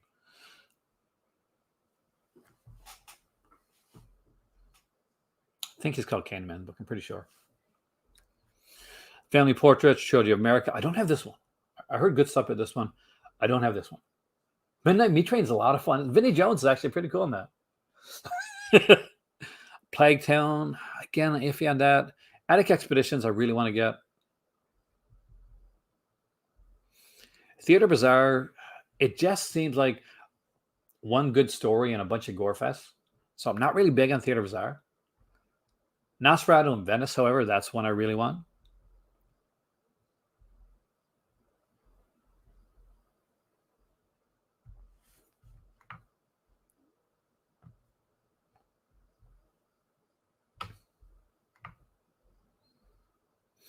Now here comes some great stuff. So Nosferatu in Venice is an incredible film. Uh, Alex de Iglesias. Never say that, Kiri, to Clive Barker. He hates Rawhead Rex. That's the reason he actually did Hellraiser. He directed Hellraiser because he hated what they did with Rawhead Rex. I personally love Rawhead Rex.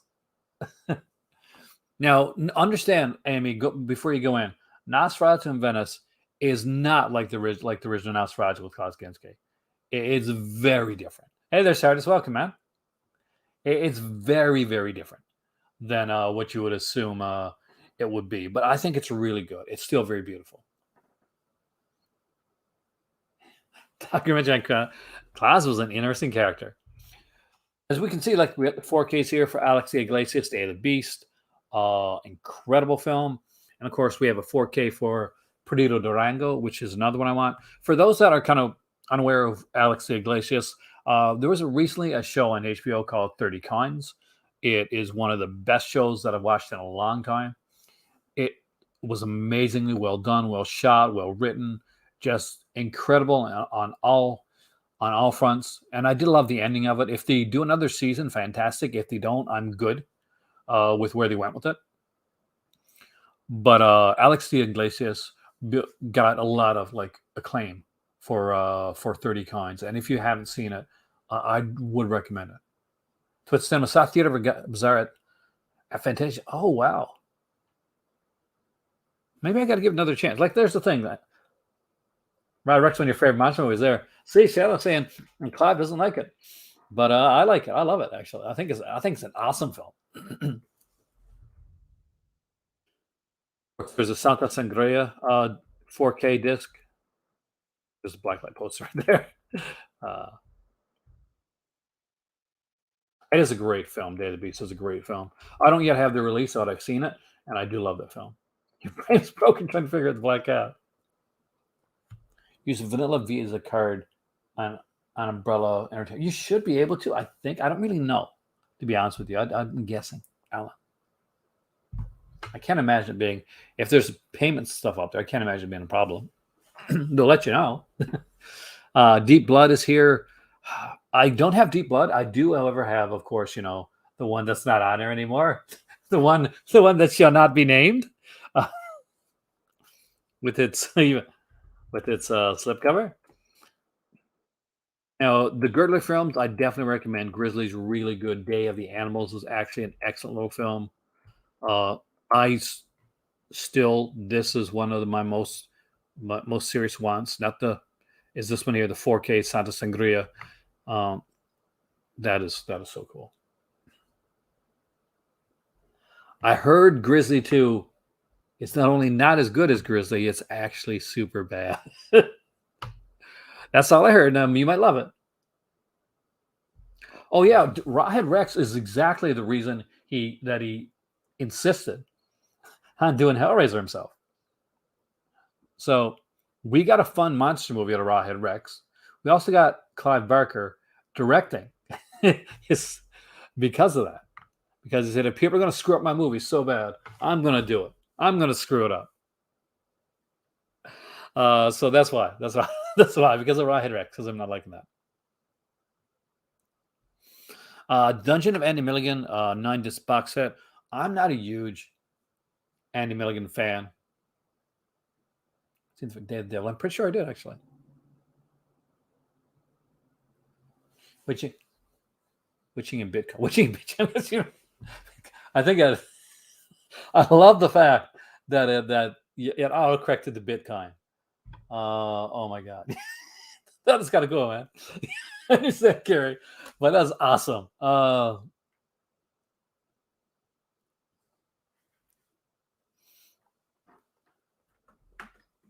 Incomplete, a long way, kind of like Sleepaway 4 is incomplete, right? The old Sleepaway the Survivor. If you like Andy Milligan, this is going to be the box set for you. If you don't like Andy Milligan, it's not going to win. It might not win you over.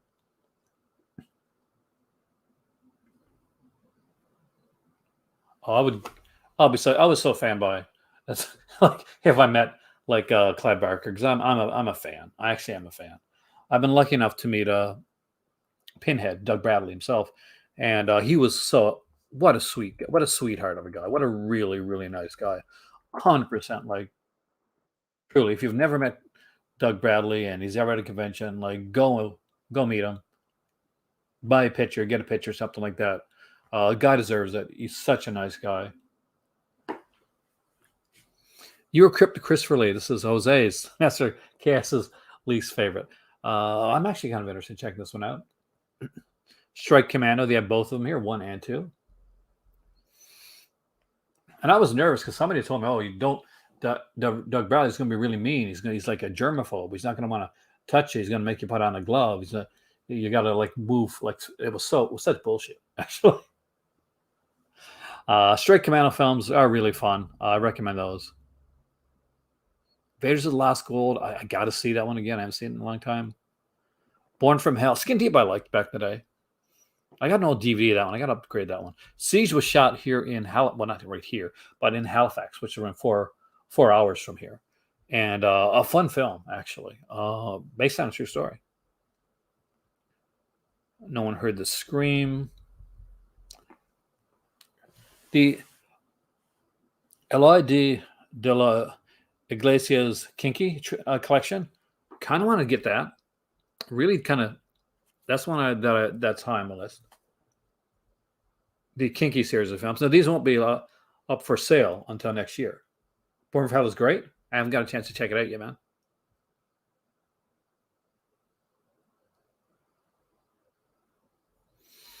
Overboard. A couple of you might have seen that one. St. Bernard I've never seen.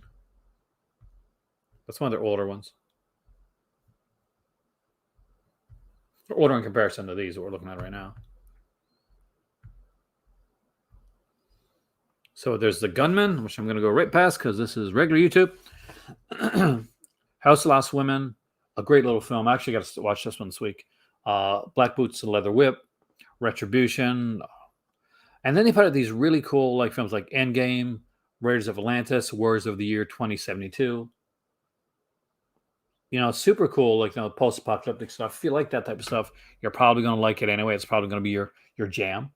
And you see Blood for Dracula is right there.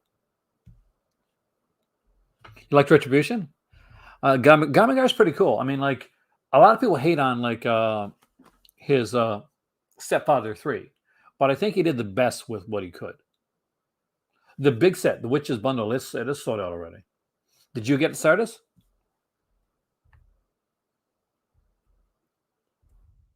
Blood for Dracula. I recommend everybody get this one. I really do. I think it's such a good release. It is so well done. I got to like peek at the 4K. I haven't got to watch the film yet. I got to peek at the 4K, and the 4K is really good. If anybody tells you the 4K is not good on Blood for Dracula, they're lying to you. It's really good, actually. Day of Judgment I didn't get. Midnight is John Russo. I got an old DVD of this one. I got to rewatch this one. It's such a cool one, Sardis. It really is. My better half wants to get it, and I don't think we can afford to buy it yet, to be honest. We'll see how thing goes. I'm going to be running a lot of videos next little while. Hoping for donations, that type of thing. See what happens. Master Chaos is incredibly lucky because apparently one of his viewers bought him. Like, what the heck? What Fourth Victim is another one that looks interesting to me.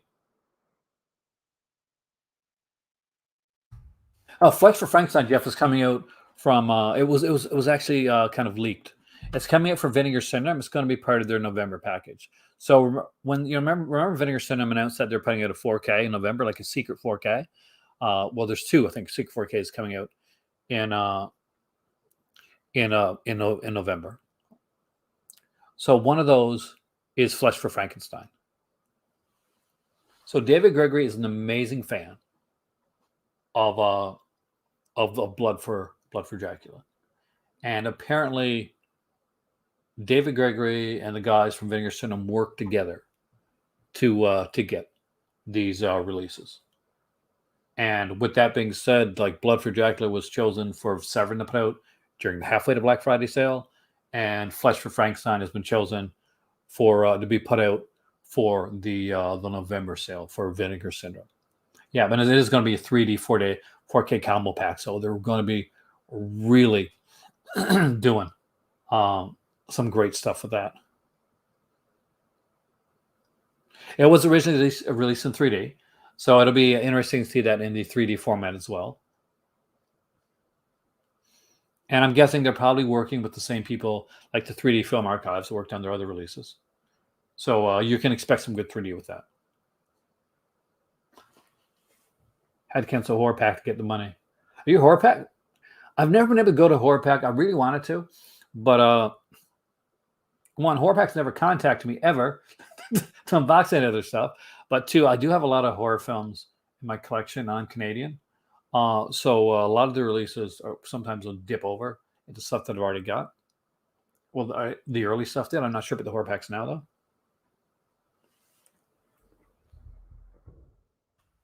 This is really cool, too. American Nightmare Scrapbook Combat Shock Scrapbook on clearance for $4. That's actually cool. I didn't know Bloodsucking Freaks was coming out in 4K.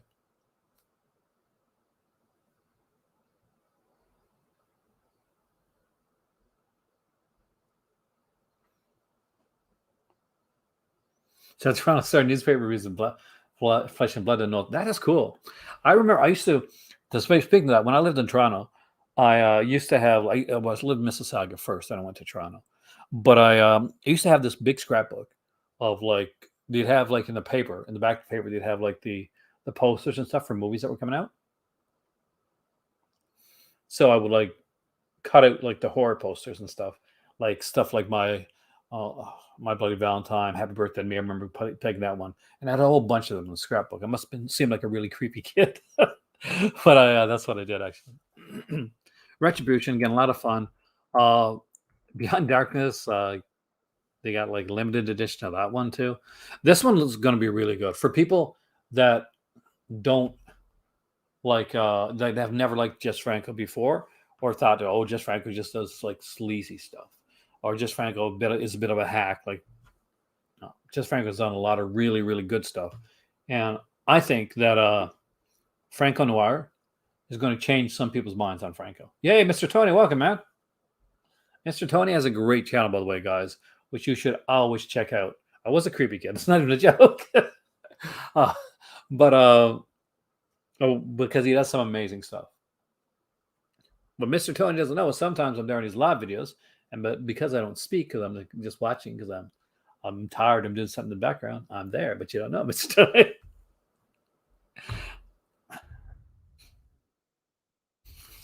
And we get the very last Gothic horror that Barbara Steele ever did coming out, and that is An Angel for Satan.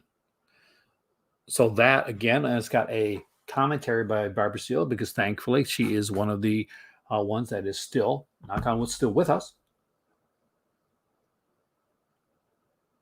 Alligator Ladies films. I'm not quite sure that if those are out yet. Did somebody put them out yet? There's a lot of Franco that's still not available, unfortunately. And that might be. So you can buy the Odds of Fire release on its own. Just look at the picture here. And like a lot of people here are going to remember like this art from this VHS days.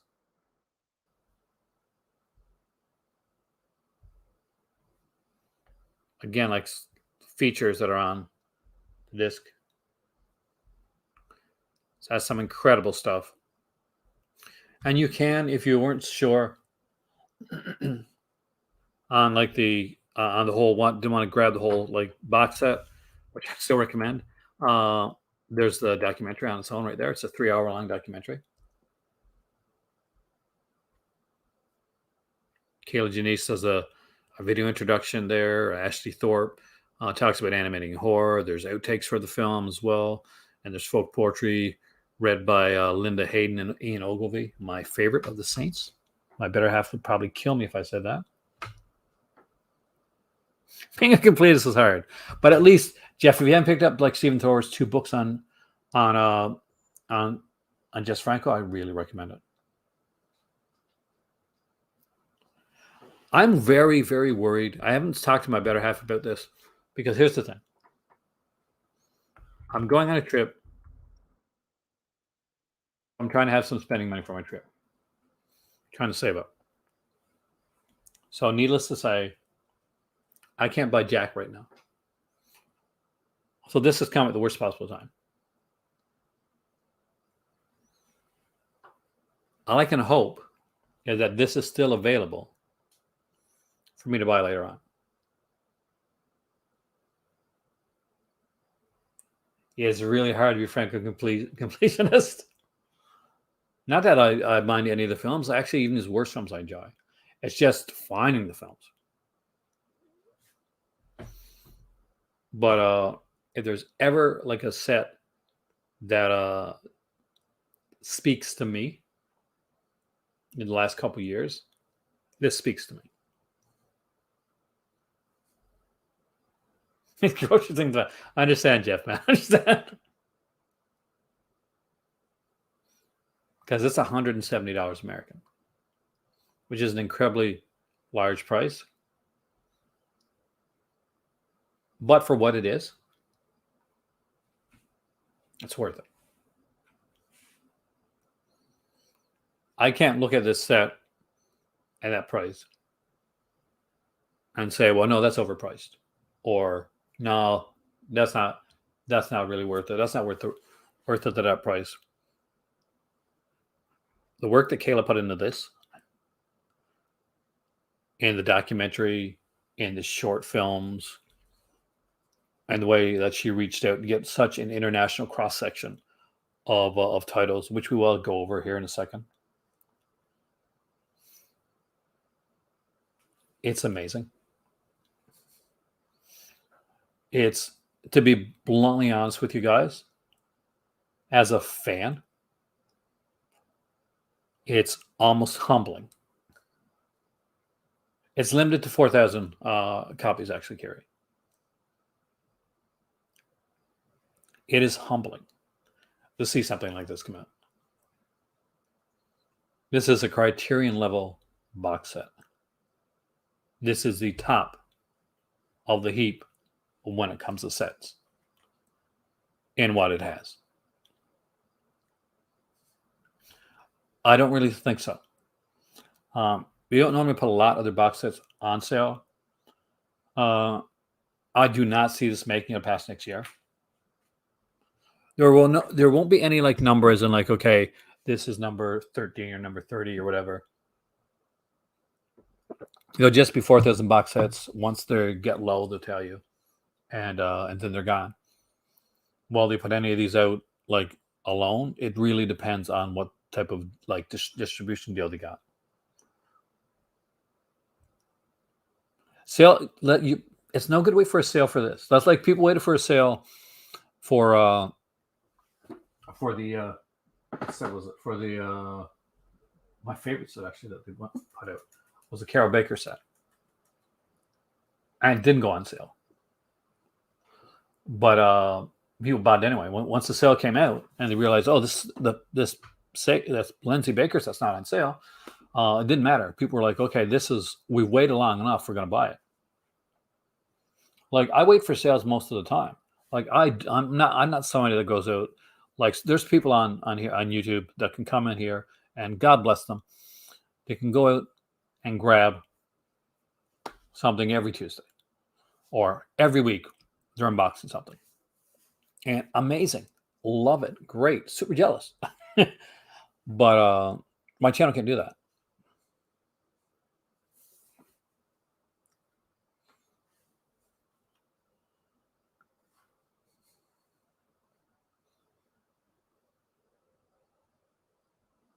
Yeah, I doubt this one's gonna last till the Black Friday sale, and it wouldn't matter because this wouldn't be in the Black Friday sale anyway. 6 months.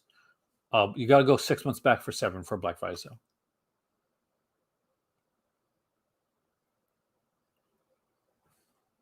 This will go sooner, and I will probably miss out.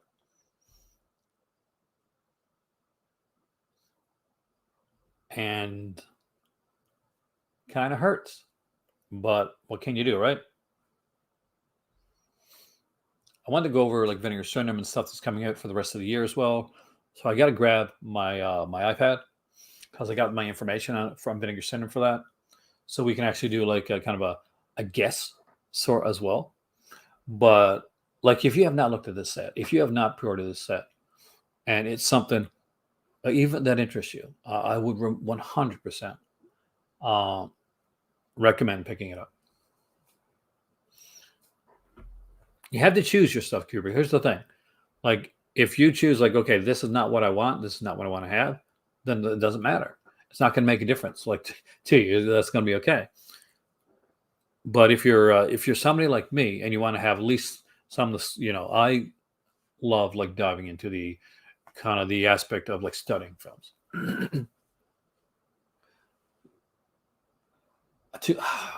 I don't like that aspect. I mean, like, I'll be honest with you, then it hits scalper territory, and I'm not down with scalpers. Like, I'm definitely not down with scalpers. I get the investment part of it, like buying a second one a bit, but I can't imagine like the no, you're not being a downer. I'm already like I know I can't get this. I'm a downer myself, so I want to get out of that thought. I want to grab my iPad and then look at the Vinegar Syndrome stuff that's coming out, which we'll do in a second. And that Mae West set, by the way, is the bomb. Looks fantastic. There's a lot of good stuff that Severin could put out in the next couple of years. I know of a couple things that are coming out actually. So we'll, which I'm not going to get into right now, but they got some good stuff coming out. Just put it that way.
Oh, it's incredible.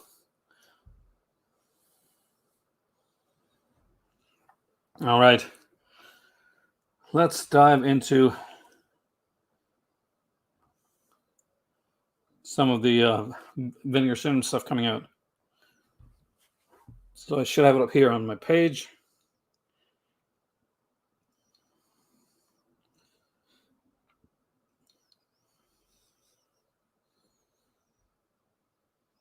Okay, when was this one done?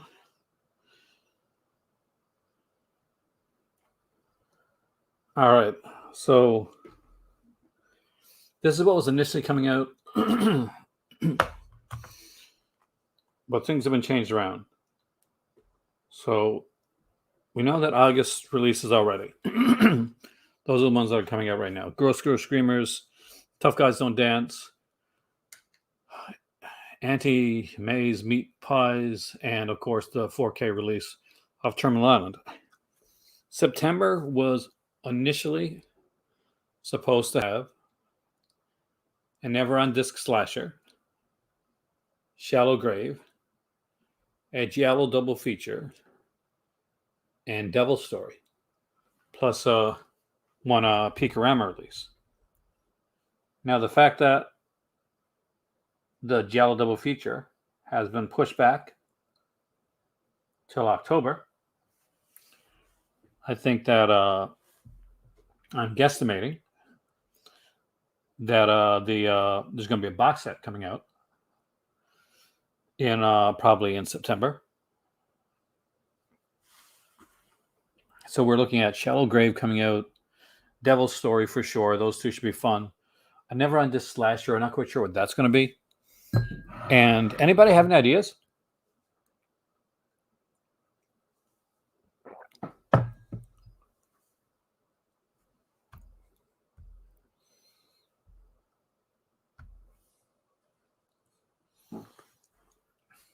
Anybody have any guesses for for September for Vinegar Syndrome? I still think Devil's Story and Shallow Grave are two that are certain. But with things being switched around, I'm not quite sure what's coming for the other part of the month.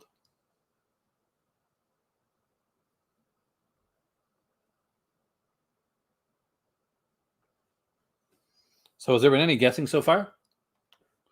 Does anybody kind of have a hint? Like I know there's a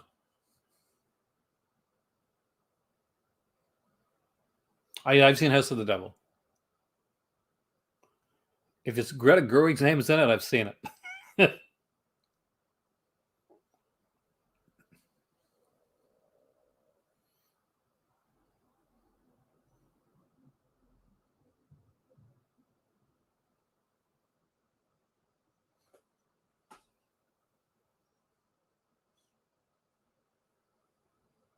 Auntie Lee McPike could have been the never owned disc slasher. I actually hope not, Shadow. I mean, like I hope that there's. So what replaces that then?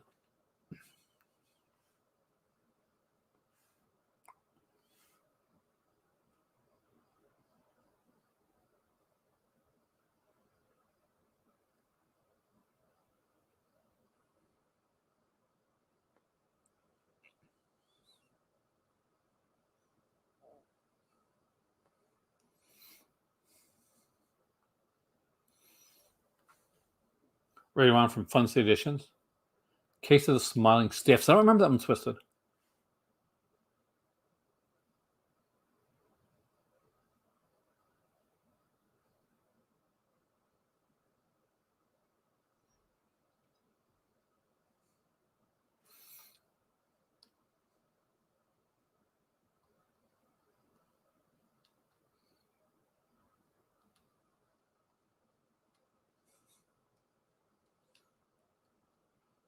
Because I'm very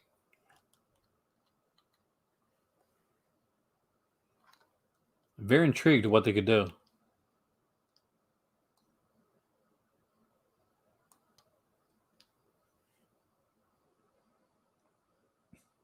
Shadow Graves is the one killer sheriff, yeah. I haven't got Eternal Island. I should be getting tomorrow, so I'll be checking that one out actually pretty much right away. That's one I'm really excited about seeing.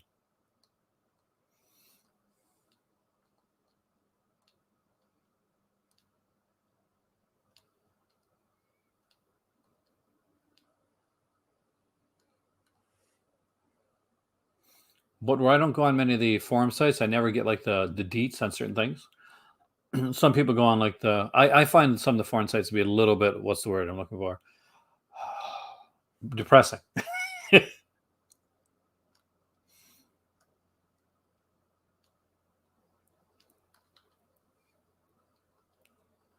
But I heard that tomorrow is when the banner comes up, right? For September?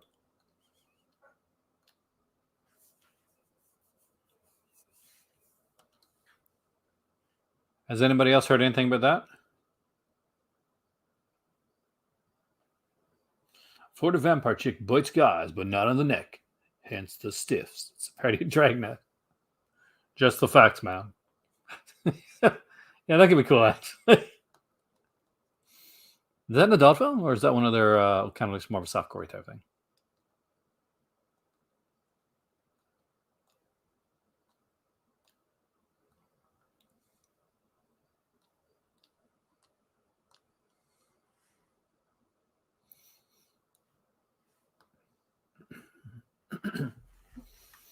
Yeah, I had heard that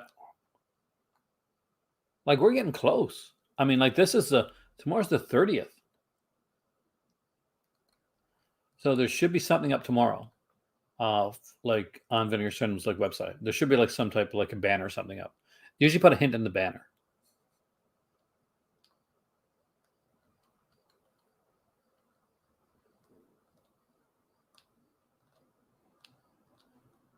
Do we know if there's a box set coming for September? Or if that's still like all or are they still all set for November?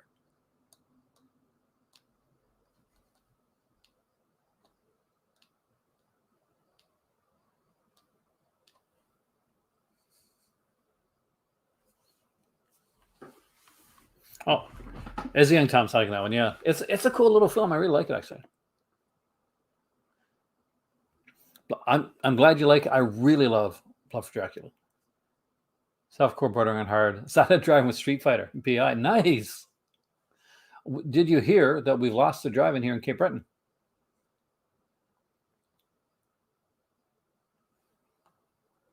Harrio's fun. Like hands down, should be fun.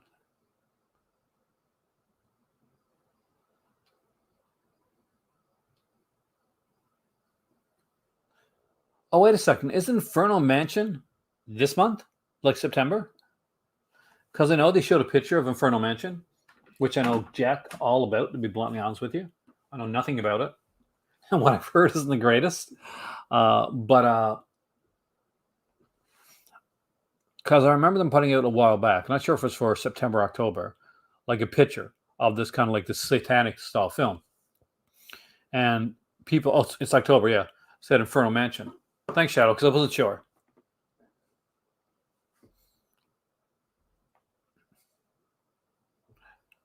It was a really good drive-in too, and they had amazing, amazing fries. I don't think it's. That's what I wondered. Is it Peak? I don't think it's Peak Ram actually. I think it's original. It's actually a. I was surprised when the Phantomos went to Peakorama because I don't think they're hardcore enough to be a Peakorama release. That should have been a regular release. To be bluntly honest with you.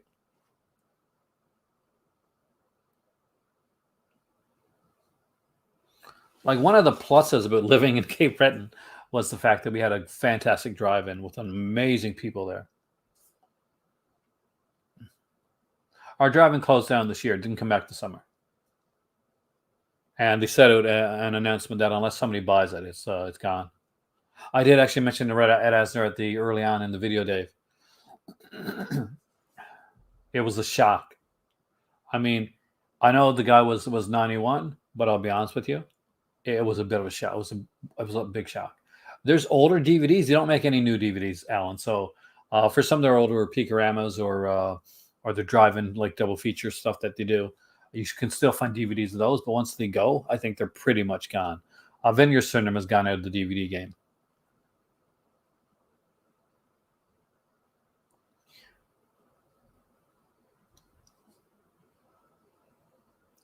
No, like mostly just Blu-rays now. Blu-rays or 4K Blu-ray combo packs is what you'll see, and you're going to see that more so with like Criterion. Criterion's still going to do a few DVDs here and there, and I think that's really to placate people that got upset because they didn't see DVDs. They said, "Well, if a new movie comes out and we haven't done it before, we'll put that on DVD." But I think that's more of placating people for right now. I think that what's going to happen with Criterion too is you're going to slowly see them like kind of like inch out of the DVD game, and at a point where it's not really noticeable that they've done it. Big run of driving DVDs. Did you manage to get Sardis the one kind of like the low print one where they put the wrong film on it that they didn't have the rights to, and they had to like kind of pull it and put another film on it? Because I remember there was one that happened with.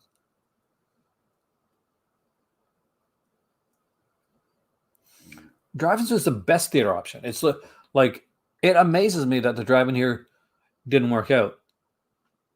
Because I'll be honest with you, I enjoy the hell out of a drive-in. I'll go to a drive-in a million times quicker than I'll go to the theater, and because it's so nice. I mean, you get in your car, you're watching the film, you eat what you want to eat, you put your feet up, um, and I find that if I'm at a drive-in, I actually like at a movie. Like I obviously when you're watching the film, but I'm at a drive-in where I'm more relaxed. I will definitely watch the film even more intensely than I watch it in a regular theater. You're not the only one, Carrie. That's one thing's going on right now. That's one thing in drive-ins are definitely the way to go. If I was staying here, if I was living in in Cape Breton, and this was like my, I would be looking at it and say, is there any way that I can buy this drive-in because I'd do it.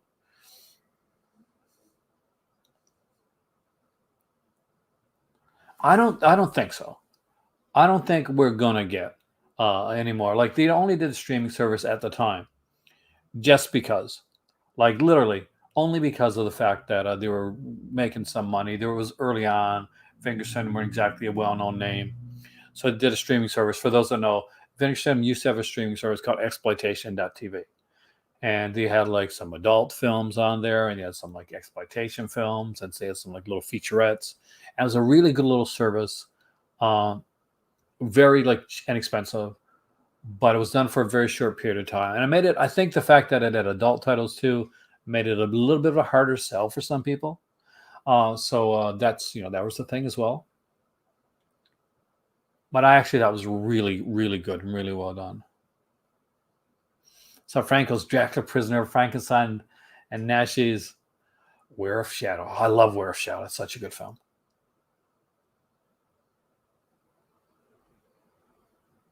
Midnight Pop I think I saw that one. Is that one an actual streaming service, or is that like kind of like just like a Roku type of thing? Because some I think of like zombies, like, okay, this is an actual streaming service like Arrow or Shutter. And there's other ones like that people do on Roku, and some of them are kind of, yeah, is this legit? But they're okay. I like some of those. I think Midnight Pulp from my dad actually is subscribed to.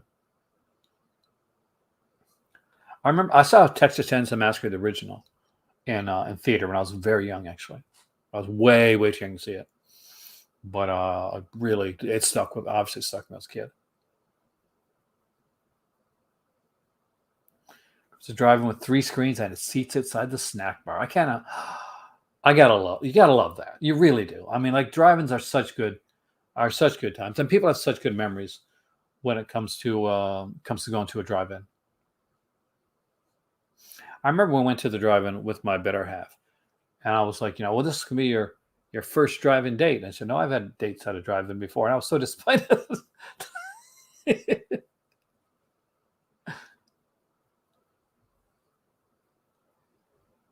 When it pops legit, okay, they have some free stuff and stuff on a paywall. Oh, maybe I'll check it out. I mean, like I don't do a lot of streaming services. Well, I don't do very many at all right now. I only have Shutter at this point.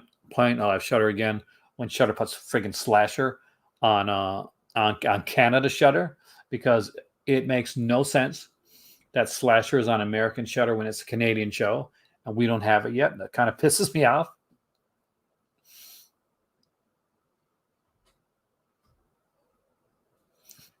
That's the neat thing about the drive-ins, man. It's like that drive-ins do show a lot of older films. Like your local theaters, most of your local theaters, unless it's a retro theater or you got an Alamo in your area. Oh man, that's such a rip you deserve, Joe Bob. Like they show older films or national films, that type of thing.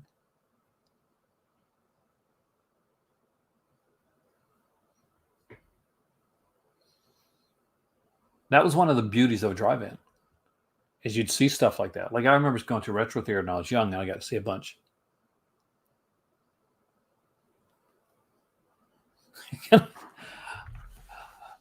Candyman is one that tend to be most. All right, the other releases. You guys stuff so interesting. I'm forgetting to do this here. Okay, so October 2021 are 4 Finger Cinema releases. Supposedly 2 box sets, a Never on Blue slasher, and a crazy supernatural slasher. There's going to be a Peakorama coming out for people that collect Peakoramas. I'm going to guess that one of those box sets is going to be Cardona, and one of them isn't. So I will guess that one of them is a Cardona box set, which is going to focus on some of his horror titles. Because if they put out another Cardona box set focusing on his quote unquote adventure titles, Aaron is going to scream. Because at least please make my fridge magnet a little bit more interesting this time.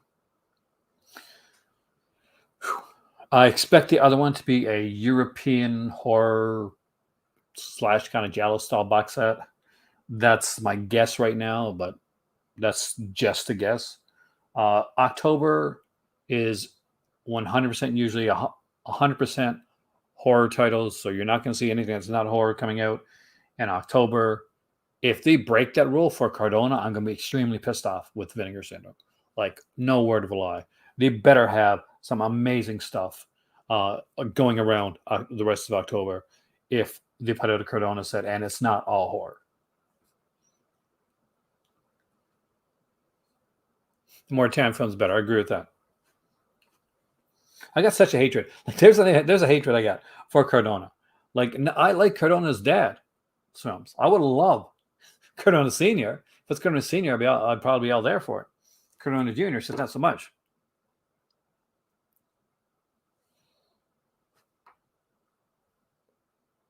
November is supposed to be 5 releases.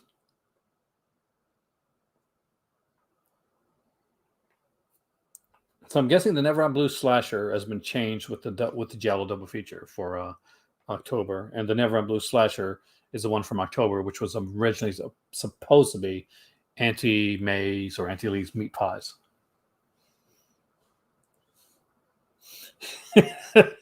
It's my first time, John. November 2021, we get 5 releases. We get 1 4K UHD, and horror, which we don't know what it is. We're getting a 3D Blu-ray 4K UHD, which we know what that is now. That is Flesh for Frankenstein. And we're getting 3 other horror titles as well. So November is filled with horror as well. And December, there's no releases because it's going to be a partner label. So August is coming. Vinegar Syndrome September has 3 months to win me over.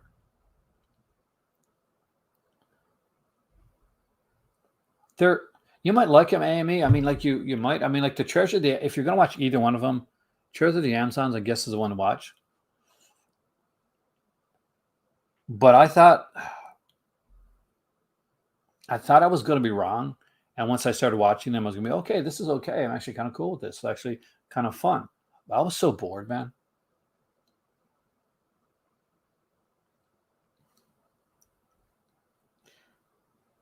I like Vinegar Syndrome. Obviously, like as much as I rag on them right now, I like Vinegar Syndrome to the point, and a lot of you guys know this, is that I was nicknamed Mr. Vincent. Not a name I came up with myself, by the way. It was a name that was given to me. And anytime somebody would tag me with Vinegar Syndrome, they'd tag me, and they'd and because Vinegar Syndrome was my jam. Oldie's website is 7. I'm not sure. I'll check out Oldie's after. Not sure if I checked it right now because I'll soon be ending the stream actually. Cyclone's my least favorite out of the 3. You may like it. Like some people think Cyclone's the best one.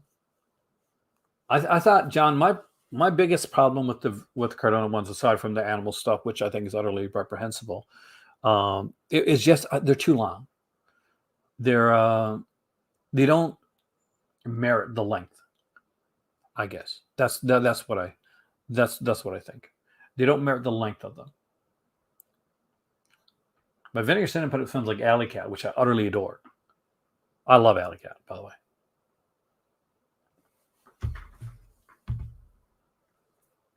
And for some people, they'll be okay with that. They'll be like, okay, this is a bit long, but I don't mind it. But I think if I'm already like kind of not liking stuff already, hey, Dungeon, welcome, man. And then they're too long, then it's an extra kind of like thorn in my craw, I guess, however you want to put that.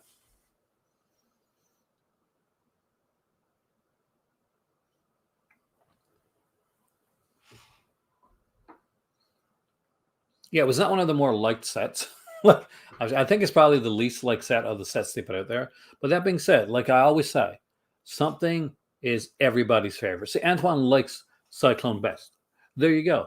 And then for me, I got extremely boring. I found it extremely boring. But that's okay. I don't have to like it. I don't have to like everything. I wish they'd make more stuff that I like because I got a subscription. But like I knew going in, Girl Screamers was going to be one of the releases. Like even before I picked up a subscription, and I've seen Girls Screw Screamers. I'm looking forward to the features on Girls Screw Screamers. I'm not looking forward so much to watching Girls Screw Screamers. I've seen it, and it's a different cut because exactly, it's okay to agree to disagree. Exactly, Antoine. That's the fun of this. It should be subjective. Nobody's right. There's no right opinion to films. That's the thing. Nobody's opinion is right. It's their opinion. And that's the important thing to remember. You're, what you like somebody else might hate, what you hate somebody else might love. never like come across, never have a film conversation where you're saying, okay, no, this is good and I'm right and you're wrong. Because you're not going to have many film conversations with people because they're not going to talk to you. Two Lies is the best. Well, I don't have any copy of Two Evil Eyes at all. Wait a minute. Do I have a old DVD one? I might have an old DVD of Two Evil Eyes. Definitely need an upgrade. See, I haven't seen Girls Screw Screamers in years, and I didn't like it when I saw it. I was kind of bored with it. But like I said earlier on in the video, I'm a person that's always going back to films, even if I'm not really fond of them. Hey there, Catch. Welcome. Thank you. So yeah, it's like we don't agree with your own opinion. But I might love Girls Screw Screamers so much at this time. Because at the end of the day, I change my mind on a regular basis. I don't like the same, like Friday the 13th films in the same order on a monthly basis, let alone which films I'm going to love on a monthly basis. Tough Guys Don't Dance, I'm really interested in checking out because it's Norman Mailer. And of course, that's going to be a really cool one. Annie Lee's Meat Pies, it just looks fun. And I don't expect a lot out of it. Terminal Island is one that I've seen and I like, so I know I'm going to have fun with that one. The fact that it's 4K is a bonus.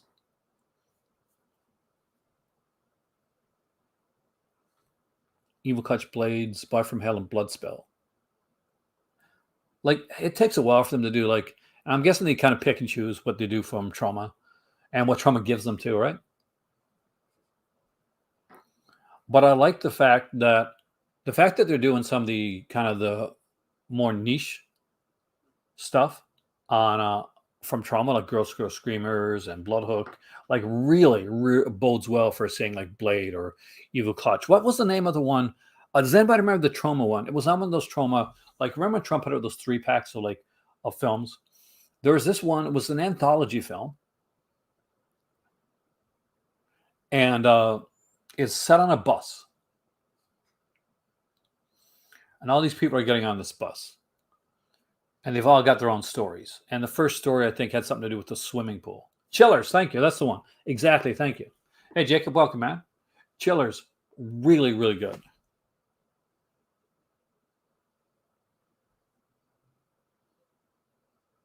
Igor and the Lunatics? Maybe eventually. But Chillers, I used to own Chillers a long time ago, way, way back. When it first came out on DVD. I actually stumbled upon it. And it was like really low budget, but I really enjoyed the hell out of that film. And I know if I showed that to a lot of people, they'd be like, "Oh, this kind of sucks." But the third thumbs down came in. I got a thumb for you. I got a finger for you. Third thumbs down. I got a special finger for you.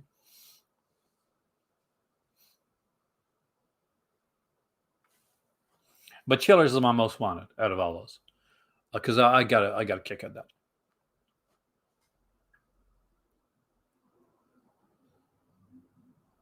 Which kind of makes me wonder if they're going to put Igor on the Lunatics. But I'm interested with Shallow Grave. It's been a long time since I've seen Shallow Grave. VHS days since I've seen Shallow Grave. Monster in the Cosby, an interesting title. I'm surprised, actually, Kira, that one hasn't come out.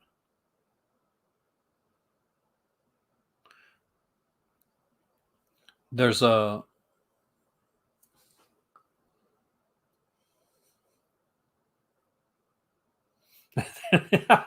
Thank you, Asian. Mr. AME.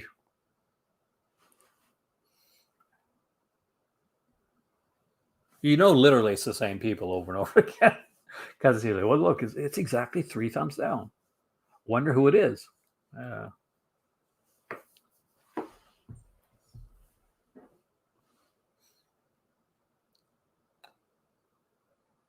Shadow Grave. I haven't seen it in years, Shadow, but I love it. I love Shadow Grave when I saw it. So I'm hoping to really enjoy it again now because it was the cover that got me like into Shadow Grave. It was a unique cover art to it. A Devil Story. I don't remember very well. I have like passing memories of Devil Story, so it's going to be interesting to see like how that's done. Even more interesting for me. Exactly. They still lose. I still win. I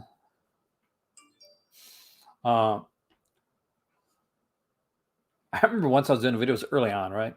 And I said that, and the guy took away his thumbs down so that he said, well, I'm not giving you a thumbs down either then.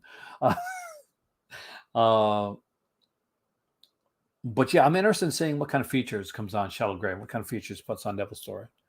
Because Vinegar Syndrome have been doing some great features, some great feature stuff. Justin's moved on to their to the partner label. Like that's what he's more doing right now. So Justin Liberty. So really interested in seeing that. And for their features stuff, I know Brad works a lot with the features. I don't do letterbox at all. Like people tell me I got to do a letterbox video drone, but I don't do it. Well, I get chief eventually.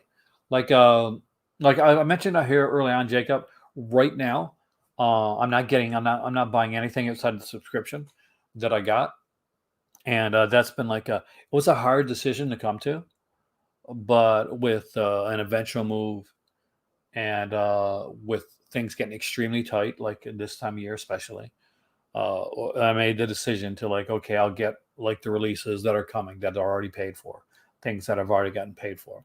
I got put enough money left for like my little trip, my vacation to St. John's next Saturday. So aside from that, you're not going to see. I don't even think I'm going to. I like even canceling. I like most of my my Halloween 4Ks right now, and probably getting them later on. So I'm really when I say I'm like cutting the meat. I'm really cutting the fat off at this point, and it happens, right? Like we all go through periods like that.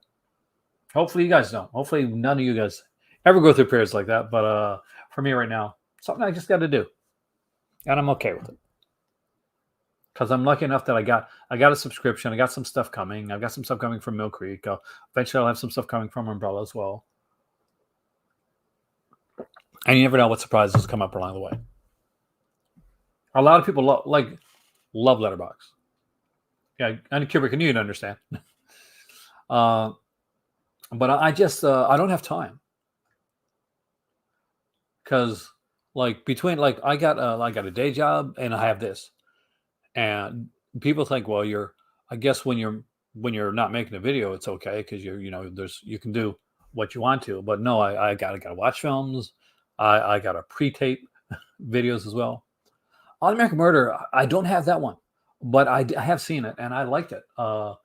If that's the one I'm thinking about with Charlie Schlater from, I guess he was in Diagnosis Murders, but a lot of people know him from. But I know him as playing Ferris Bueller in the first and only one and only season of the TV show Ferris Bueller.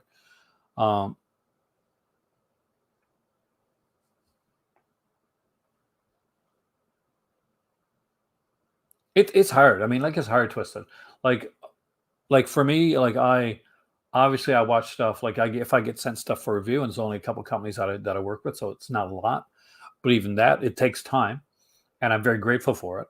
So that takes the first focus for me, and then it's like the stuff that I get like the Vinegars. I'm behind on the Vinegar Syndrome stuff as well. Like just even at the review, like I wanted to review and rank the and I still want to do it, like the sales stuff, and I want to review and rank the the last month stuff, and I still haven't had a chance to. I haven't even got a chance to watch everything out of my sale releases yet. Like I haven't got to watch both of the Scanners Cop films, and I love those movies. Like I got watched the first, I started watching the second one, but I'm just swamped, like totally swamped with stuff. So there's honestly, when it comes to a point where I get free time right now, I literally I grab a comic, I grab an omnibus, I grab a book, and I start reading because this it just to get away from working for a bit.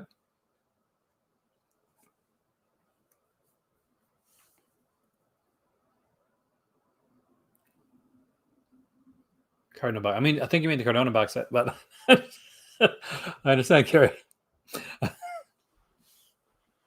You're probably better with the Cardinal box set. That was right now. But again, like I digress. I joke a lot about the Cardona box set because it's not me, not my thing. But but lots of people love it. I have people come to this channel like they're big Cardona fans, and they must maybe that's why I got a thumbs down when I started ragging on Cardona. But that's me. They're like, that's just my opinion. I'm one guy.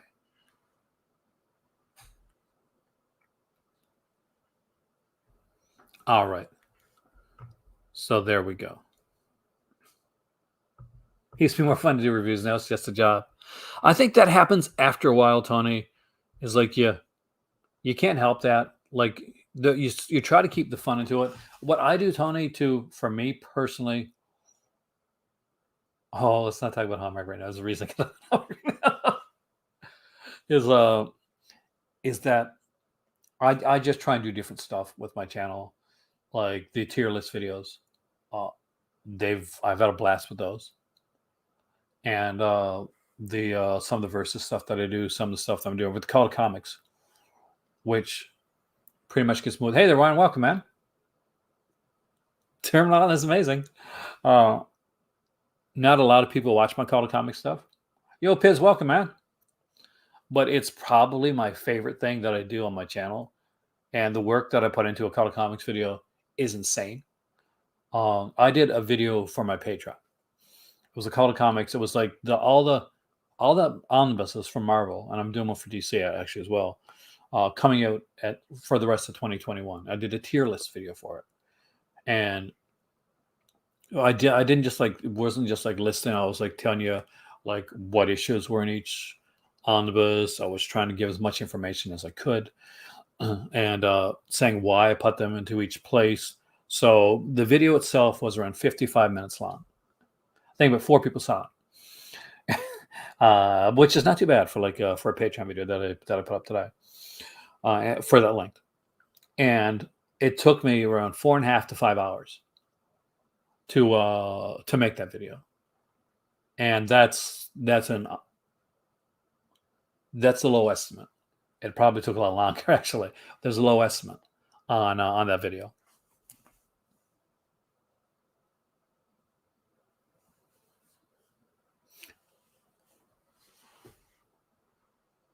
Because we eventually got to find a way to collab on something. I'll contact you when I get back from vacay. I'm going next Saturday. We can spitball ideas when you're not busy. I know you're a busy dude. So let's really quickly, because I talked about I talked about Mayflix tonight. Piz, we talked about Severin and how incredible that set is. And we talked a bit about Vinegar Syndrome and what we think's coming out in the next little while from them. So I think Alan said there was a oldies.com had a sale on. So let's go to their movies. I think my better half goes here a bit. She watches a lot of cartoons and stuff, but I don't know a lot. I think we bought some stuff from oldies.com, but not a lot. Some pretty cheap stuff here though. But it is kind of probably some of the cheaper stuff, but some fun stuff. I got all the of ours Movie Macabres. They're fun. I won't be live vlogging on vacation because I'm on vacation. I'll try to get some footage, Alan, while I'm on vacation. But in all honesty, I'm tired, man. Not like right now, but I'm tired in general. So vacation is going to be pretty much vacation time. I am hoping for Invisible Maniac 2. The director mentioning it. Do you think we're going to get it before November?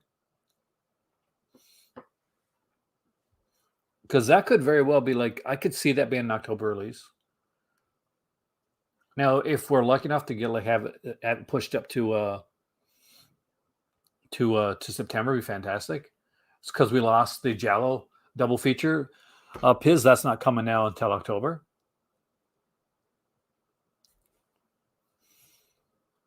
Because we don't know what, tomorrow, apparently, Vinegar Syndrome is going to be putting out their banner for kind of their banner with the hints for the September releases. So we know Devil's Story, we know Shallow Grave, so those two are known. But whether things have been pushed around, we don't know what's taking the place of the Giallo double feature. We don't know what the other release is going to be. We don't know if it's been changed around what the release is going to be because of that. If you think it's definitely the crazy supernatural slasher, it fits. I mean, Invisible Maniac fits the crazy supernatural slasher mentioned in October.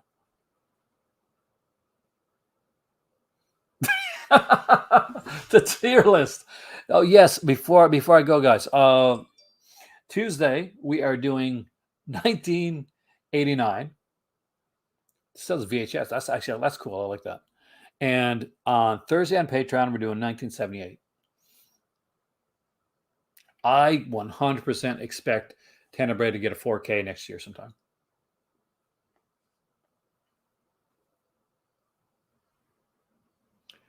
Company of Wolves might be a little bit harder. This is Neil Jordan.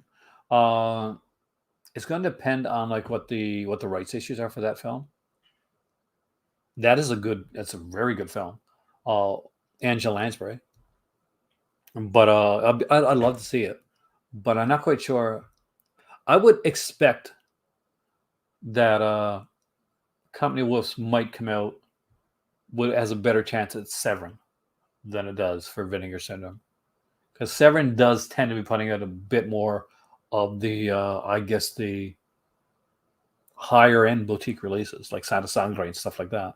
So so about a year and a half ago, I would not have expected. I would not have ever to be saying, well, I guess Company of Wolves is something that Severin will put out over Vinegar Syndrome. But right now, I think that. I think that, for some of the bigger, I guess, more prestige releases, a lot of them are coming out from Severin. Oh yeah, Synapse for sure, man. Expect them to put out probably a steelbook. Just saying, just putting it out there. It might be a steelbook. It's my favorite Argento Giallo, actually. It's most people love it, Deep Red. That's it, man. Deep Red is the bomb, and it is. I love Deep Red. It's a fantastic film. But Tenebrae, 5 seconds in the future, Giallo. I kind of dig that with the slipcase because they got to do that and make it real expensive. So Aaron can't buy it for a bit. I had to wait. I remember I had to wait on getting the when they put out Suspiria on Blu-ray. I couldn't get it, and I couldn't get it. It was super expensive. I had my better half ended up getting it at a Sunrise Records, so as one of my surprise gifts for I think it was for last year, and it was probably around $50. And I got it, and I was excited, and I got it. And I looked at it, and I watched it. It was beautiful, and it was gorgeous. And then and then a month or two later, they're like, "Oh, by the way, it's 4K coming out."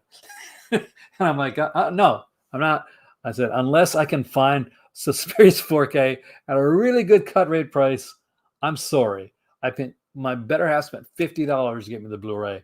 I'm extremely grateful for that. I'm going to stick with that. Tenebrae is one that I would love to have in 4K, though. I would love to eventually have all the stuff. Remake was okay. I mean, I like that they did their own thing. I prefer the original Suspiria. But for what it is, I don't mind it. Bird is incredible. Bird Crystal. See, here's the thing. If you're going into Giallo, if you got a better half or you got a friend, you want to get them into Giallo, don't show them Deep Red. like right away. That's not what you show them. Like deep red is what you build your way up to. Tenebrae is what you build your way up to. You show them bird with the crystal plumage. That's what you show them. You show them bird with the crystal plumage. You show them like Umberto Lenzi, Carol Baker. You show them that type of stuff. You show them that later, but show them bird with crystal plumage because bird with the crystal plumage is a film that gets people into Jello because it's well done. It's over the top, but it's not too over the top. It just has some great sequences in the film. It's visually it's visually stunning. And it has a great little murder mystery.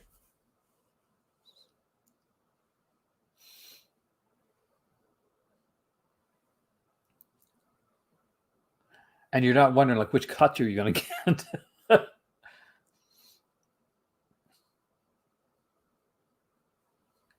I got to like dive into like Blood for Dracula. I really want to. I peeked at it. Did you get it, Piz? But I peeked at it, but I haven't been able to really watch Blood for Dracula yet. So I'm hoping to do that this week. It's going to be like, I got my video on Tuesday. I'm probably going to video tomorrow because my Vincent stuff is probably going to come in tomorrow. And I got a video on Thursday as well. And then for in between that, I'm doing pre-tapes and I'm getting ready to travel. Yeah, that's it's a bit much, bit busy, but worth checking out, man. Because I mean, like, it's a good release. If you want to hear a guy bitching about Andy Warhol, oh yeah, you got to check it out. Because Paul Morrissey, not a fan of how these change around his film. Which kind of deep red do I like best? I go back and forth. I like the longer cut, I do, but I can see people liking the slightly shorter cut because, it just flows a bit better. Sometimes, a longer cut of a film isn't always a better cut of a film. It always depends on the flow of the film. And you could be watching something that just flows perfectly. Like you'll get these things where you have like release, it'll be like slightly cut down or something will be cut out of it. And you'll be like, oh man, I can't wait till I see the uncut release. I can't wait to see like this movie the way that it was meant to be shown. And you'll get it and you'll watch, you're like, oh, it's a bit slow. And I think like a good example of that is the People's Take on Nightbreed. So Nightbreed is one of Clive Barker's films, and there was theatrical cut came out Nightbreed. A lot of people loved theatrical cut Nightbreed, and then it was said, oh no, but Clive Barker, there's another cut Nightbreed. It's really different. There's Mr. Turner. This perfect example. And so there's an extended cut, and like people, oh my god, we got to see the extended cut. And some people came out of it and they're like a bit underwhelmed, like Tony, and some people are like, okay, I like this. And then they put out what's called the integral cut of Nightbreed, which is other bullshit. To be totally honest with you, which is an overly long cut of Nightbreed that never should exist, because literally it's people just coming in and putting just everything in there, and it doesn't make any sense. Tenebrae is Argento's masterpiece. I agree with you, Catch-All Media. All right, since I have rambled on way too long tonight, I do apologize for that, by the way.